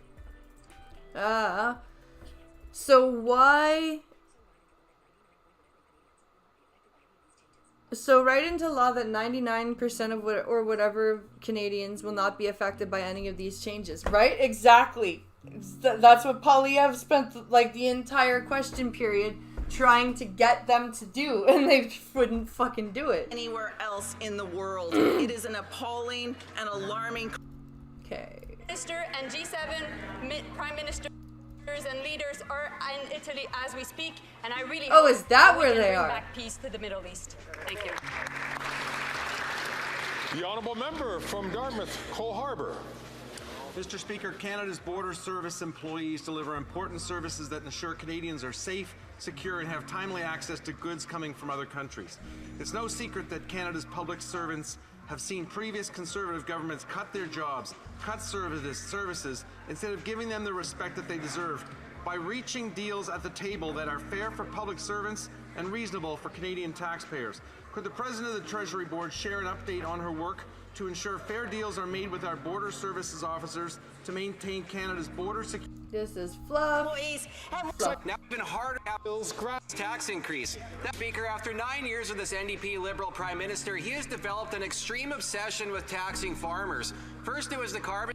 The fact that they think taking 2/3 of anything away is a good the fact that they think taking 2/3 of anything away is a good thing just shows you how evil the Liberal Party of Canada is. Yep. Now it's the capital gains tax increase. That means that a 74-year-old farmer back home who has worked his whole life will struggle to pay off his debts and enjoy his retirement. And it makes things even harder for the next generation of farm families. Without the family farm, big multinational conglomerates will take over. Yep. How is that fair for Canadians? It's not. It's not fair. And the fact that this budget was even thought of as being fair for Canadians is just absolutely fucking insane to me. I can't even, my brain just breaks when I think about how they think that this is okay and how they think that this budget is a good thing. I don't know how anybody that pays any attention to what's going on here can think that this budget is good. I just don't. It blows my mind to think about it. Because I feel like those people are just living with their head buried in a large cave that has no echo, so that they can't hear anything from the outside filtering in. And they just sit there and, oh no, everything's fine. Everything's fine. Like, no, it's not. Even you're struggling. Oh no, I'm fine. Everything's fine. It's like, okay. Sure, you know, everything's falling apart right in front of your eyes, but yeah, sure, everything's fine. It's totally cool. You got it. It boggles my absolute mind that there are people that are still like, Pierre Poilievre has an ego, he's a mini Trump, and think that Trudeau is the one that's not got an ego and not a good, like, not a bad person, and and they attack Poilievre's character. They don't attack his ideas, right? Like, Poilievre attacks Trudeau's ideas and his policies. Trudeau and Trudeau's supporters attack Poilievre's character, not his policies. And that just goes to show you that they have nothing to stand on.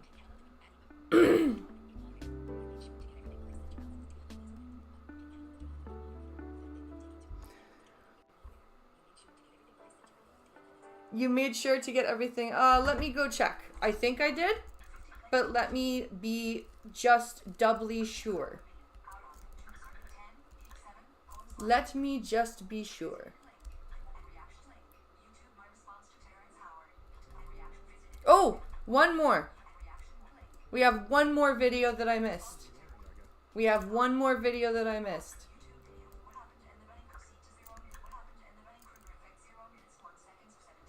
So, this is by Star Talk. This is called My Response to Terrence Howard. We definitely want to check this out. And this is our last video of the stream. So this is the only thing I missed from DMs from Pink Hollow. So let's take a look at this. Oh, shit. Why is that so low? I recently learned I got name checked by Terrence Howard on his recent appearance on Joe Rogan. I reached out to Neil deGrasse Tyson. Neil deGrasse Tyson, huh? Neil deGrasse Tyson.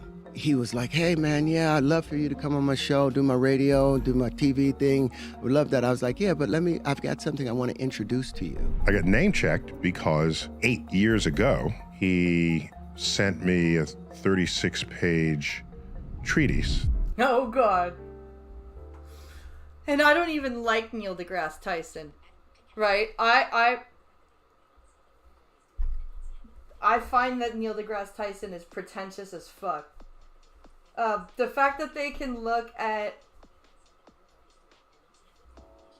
all this, the fact that they can look at what all the stuff the Liberal Party is doing and not see it, and not see the tyranny that it is, just shows how stupid they really are. Yep, absolutely, and it makes me sad because, like, I thought a lot of these people were intelligent, and apparently not. And it was only 36 pages. So this is Terrence Howard attempting to reinvent mathematics. Oh boy. Oh boy. Oh boy, Neil's actually gonna read it. And physics. A little backstory there. I took initial interest in Terrence because my mother said to me, do you know Terrence Howard? I said, yeah, I know. You mean the actor? She said, yeah. Well, I heard him interviewed on NPR. On there, he said that like when he was a kid, he wanted to be like a scientist and study the universe. I said, well, that's cool. Okay, maybe we'll get him on Star Talk. We love talking to celebrities who have a sort of soft geek underbelly. Right. And so that's kind of what I could see that. I could see, you know, if Terrence Howard was just some nerdy celebrity, I could see Neil deGrasse Tyson having him on. At the time, I didn't quite know how to get in touch with him, but we met at something called the Upfronts, which is where networks present their next season's TV shows. I saw him at an event Upfront. And then this came in my inbox. In this particular case, since I basically solicited it from him, I actually spent time reading every line of all 36 pages. Jesus Christ, you poor bastard. You poor fucker. You actually read all 36 pages? And I commented. My comments are in red here. You see that? So I spent a lot of time on it. And I thought, out of respect for him, what I should do is give him my most informed critical analysis that I can. Right. That's what you do in the scientific community and the mathematical community, is you look at something and you break it down, you analyze it, and you provide your thoughts. In my field, we call that a peer review. You come up with an idea. Right. You present it either at a conference or you first write it up and you Yeah. That is literally what a peer review is. send it to your colleagues.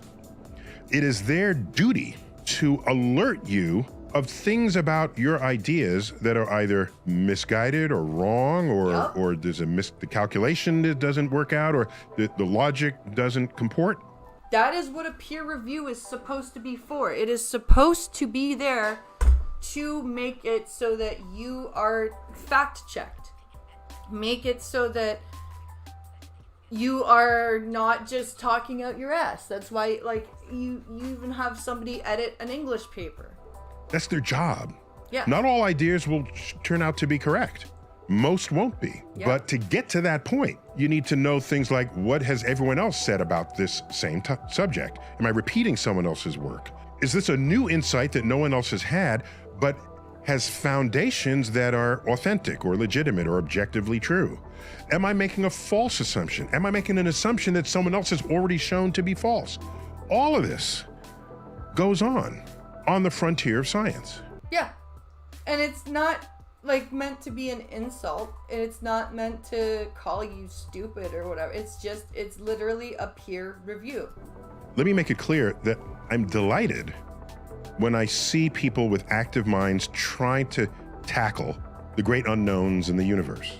It's a beautiful thing that people want to participate on this frontier. What can happen is, if you're a fan of a subject, let's say, a hobbyist, let's call it, it's possible to know enough about that subject to think you're right.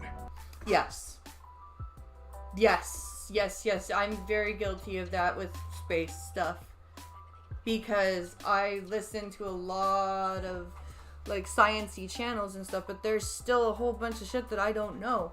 So I'm not going to sit there and write a theory about black holes, because I don't know the physics behind entropy and all that shit. But not enough about that subject to know that you're wrong. Mm-hmm. And so there's this sort of valley in there, a valley of false confidence. This has been studied by others, and it's called the Dunning-Kruger effect. It's the phenomenon where a little bit of knowledge, you over-assess how much of that subject you actually know. So that's what the Dunning-Kruger effect is called. Okay.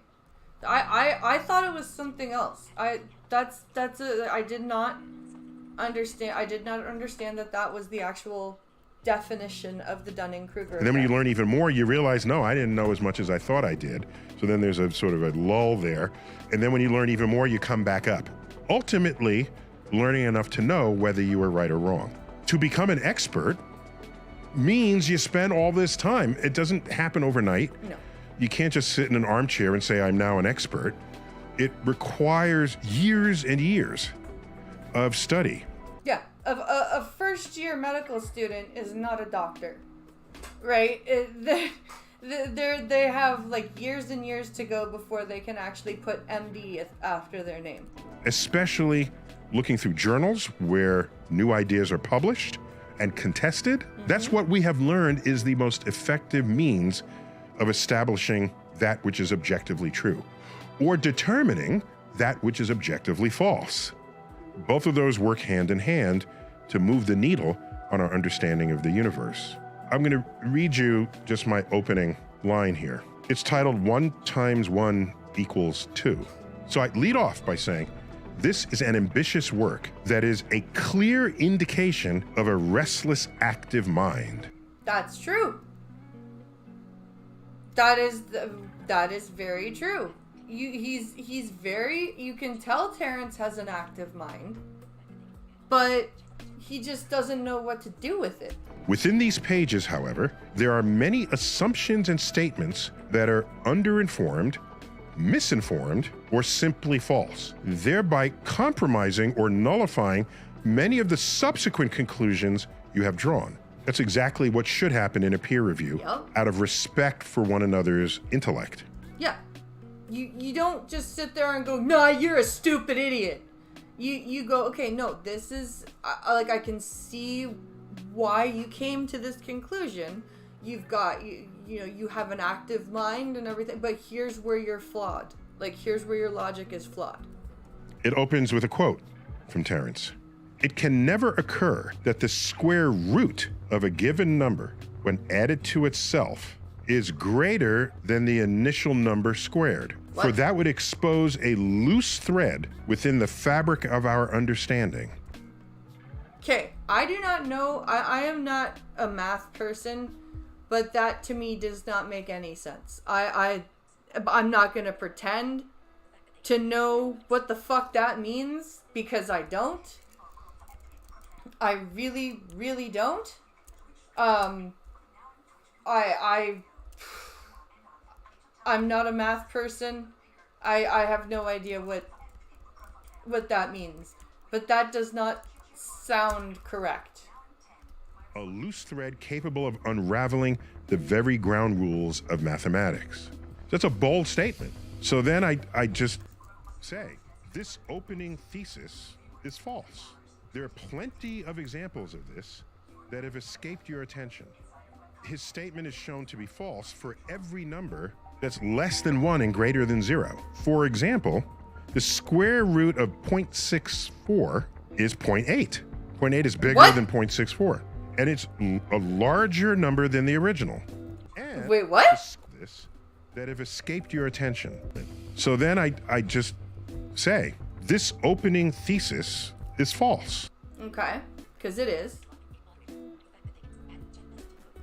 There are plenty of examples of this that have escaped your attention. His statement is shown to be false for every number that's less than 1 and greater than 0. Okay, I did not know that the 0 point whatever numbers had that. For example, the square root of 0.64 is 0.8. Oh, I didn't know that at all. 0.8 is bigger than 0.64, and it's a larger number than the original. And 0.64 squared equals 0.4096, a smaller number than the original. How does that even work? Why does that work? This is why me and math don't get along, because you can tell me that and I'll go, cool, why? And then I'll be wanting some like answer as to why this, like how this works, because to me it doesn't make sense.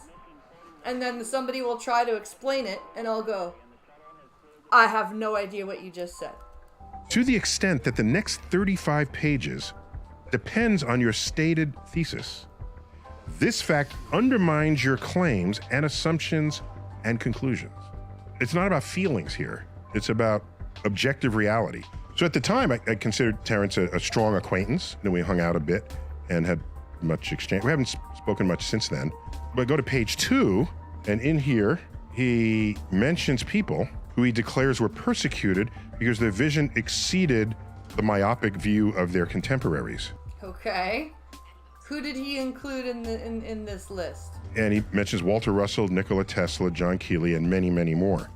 Regarding your list of people who have made brave sacrifices, I note that to be a genius is to be misunderstood, but to be misunderstood is not to be a genius. That is also this is the thing. I don't like Neil deGrasse Tyson very much. I find he's a very big blowhard, but this is true.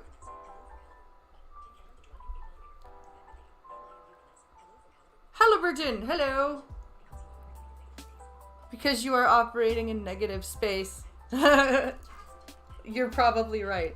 The work of Russell, Walter Russell, has eluded any experimental support, and the work of Keeley is generally not reproducible. Science is about reproducibility. So, are you telling me that he thinks that persecution is people reproducing their work, and if they can't, then they say, no, I can't reproduce this, that's persecution? Have the most brilliant, crazy, fun idea ever, and if I perform an experiment and no one else can duplicate that experiment, it belongs in the trash heap. Yep. It's me in my own world, thinking I have landed on an objective truth, when in fact I haven't. That's how science works, the reproducibility of results. As for the work of Tesla, much of it had very real value to physics and our understanding of electromagnetism. And that value is duly recognized by my community. Very much so. Nikola Tesla is very, very well known for his contribution to physics. In the naming of a unit of electromagnetism after him. A Tesla coil. You can't get more badass than having a unit named after you.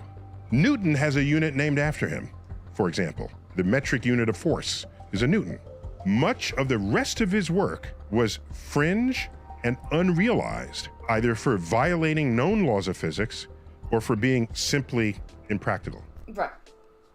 Tesla was out there. Tesla was absolutely out there.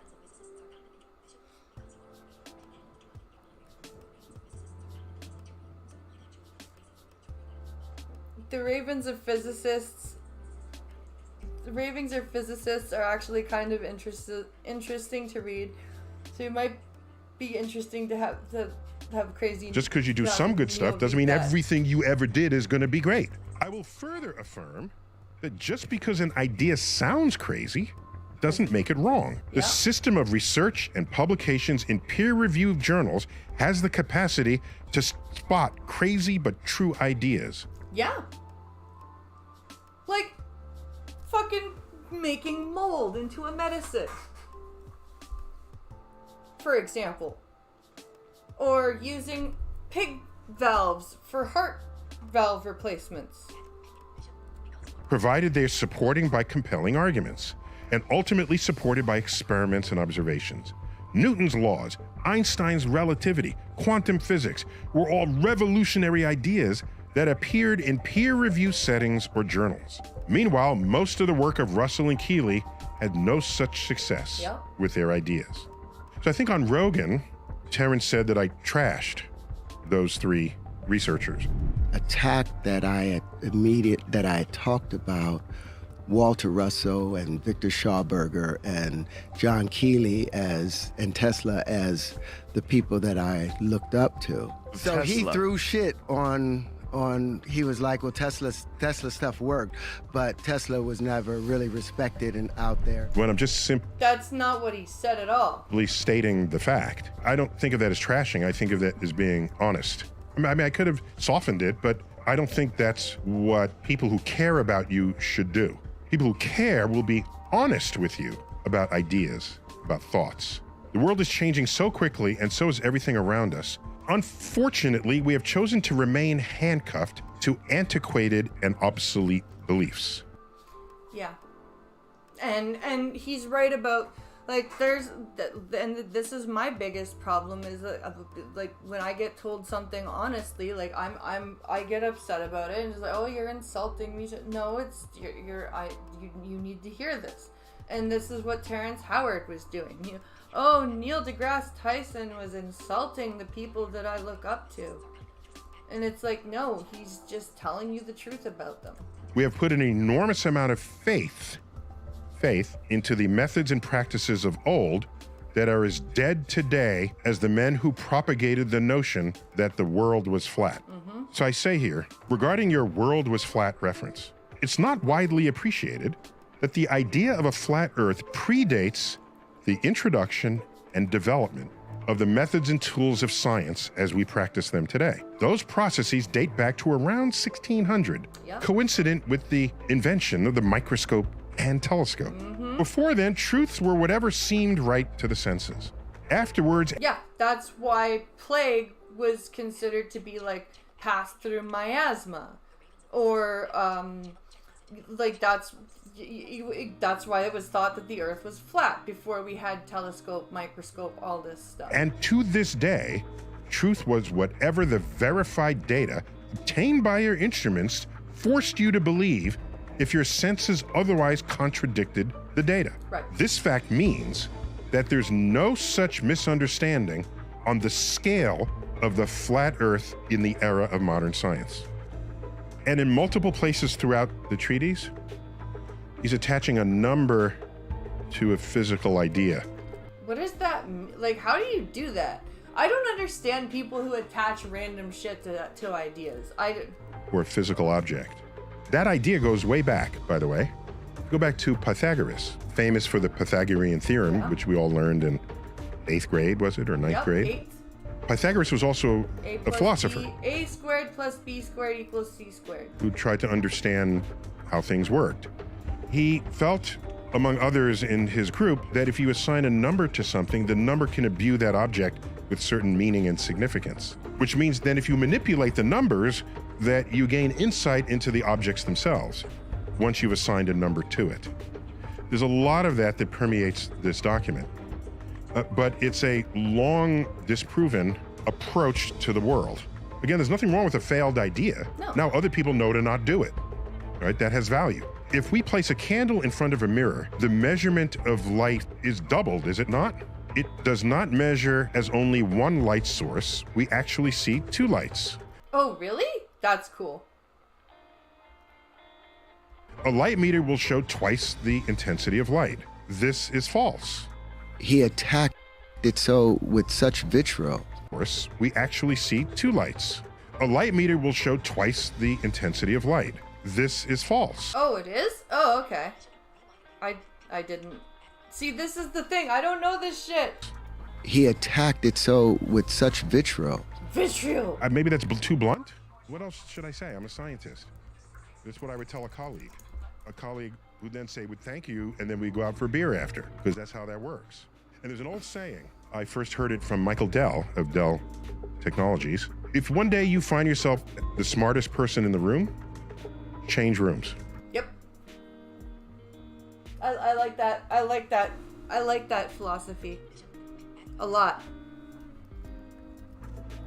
I say this is false. The light in the mirror appears technologies. If one day you find yourself the smartest person in the room, change rooms.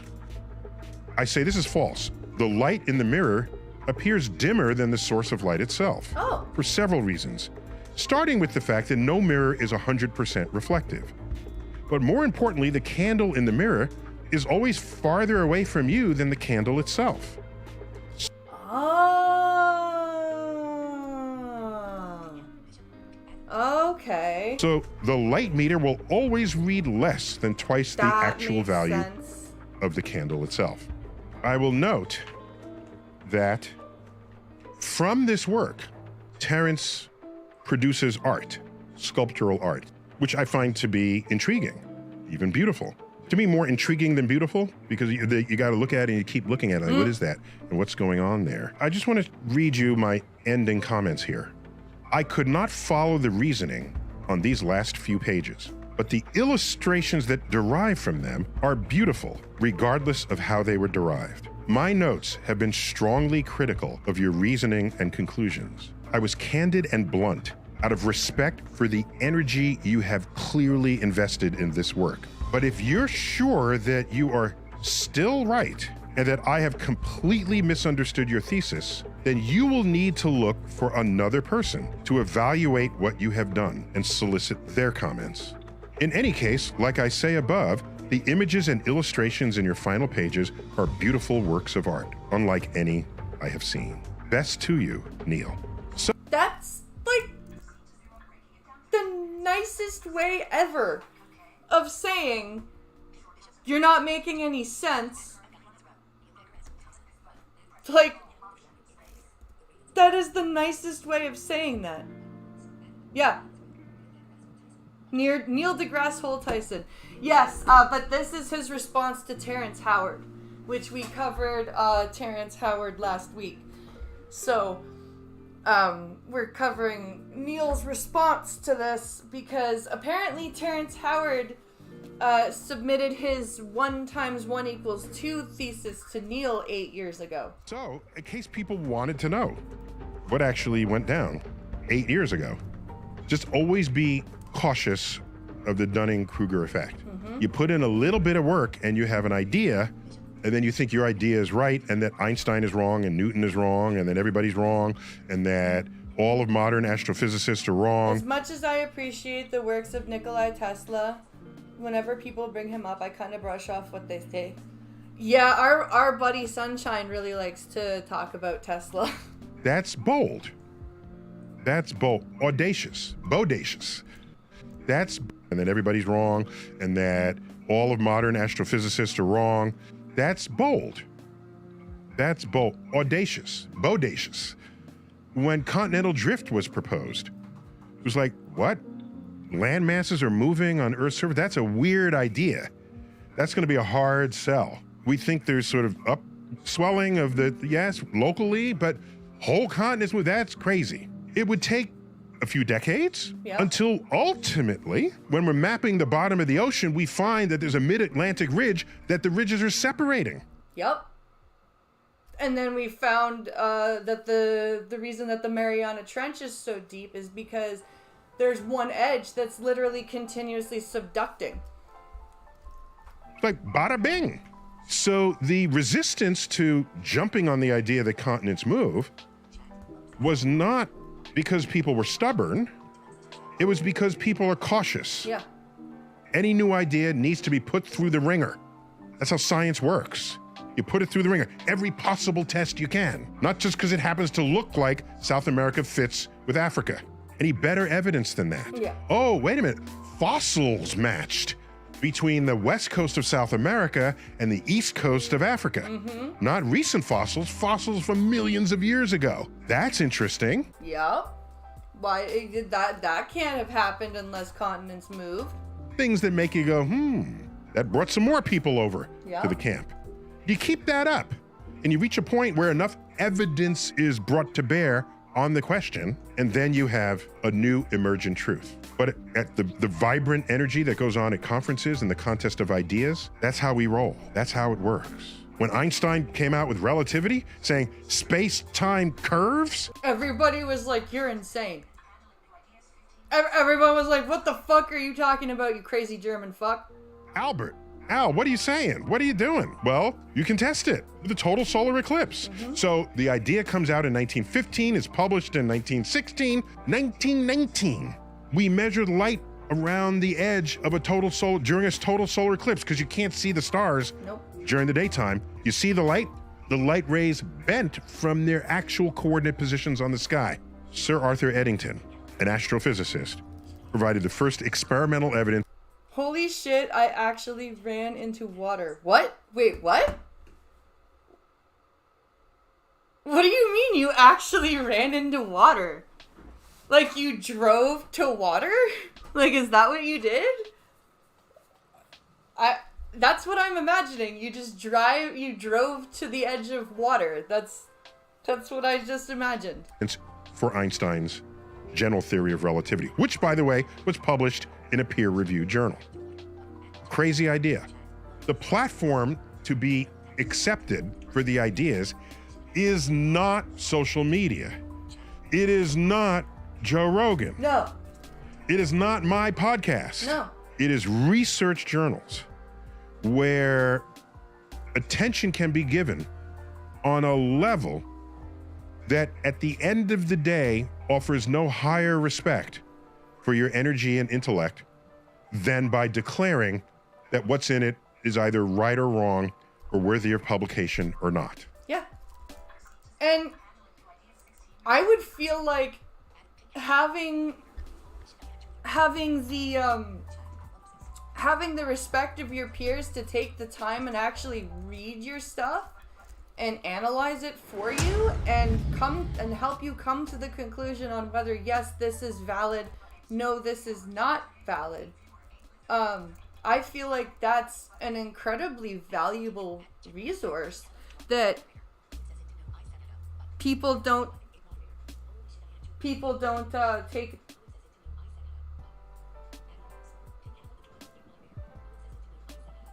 Oh, it says into, not I said out of. Oh.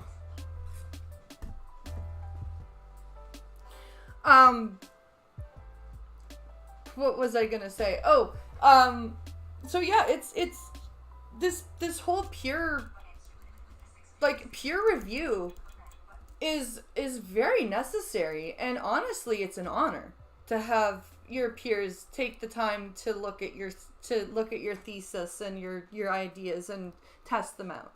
I think there's no greater honor than that. And if it happens to work, well, then there you go. It's even better. It's like there's your even bigger respect and honor. But it's not about respect and honor. It's about learning and discovery and new things. That's what science is about. That's the best part of science. That's why I love listening to like space videos and geology and stuff like that, because it's so interesting. Oh my goodness, I am very hungry. It is, what time is it? It is 2:44. Holy shnikes. I need to eat something. So I am going to end here. I hope you guys enjoyed the coffee stream. And I will return tonight on Twitch only for a combat hour. And since it is Friday night, we will be doing Friday night fights. And if you play Mortal Kombat, be sure to come watch, because this weekend is a drops weekend, so you can get skins and stuff by watching. So I will be doing that tonight, probably at about 9 o'clock. I hope you guys will come and join me. Thank you very, very much for watching. I hope you guys had a fantastic day. Have a good rest of your Friday, and I will see you later. Bye, guys.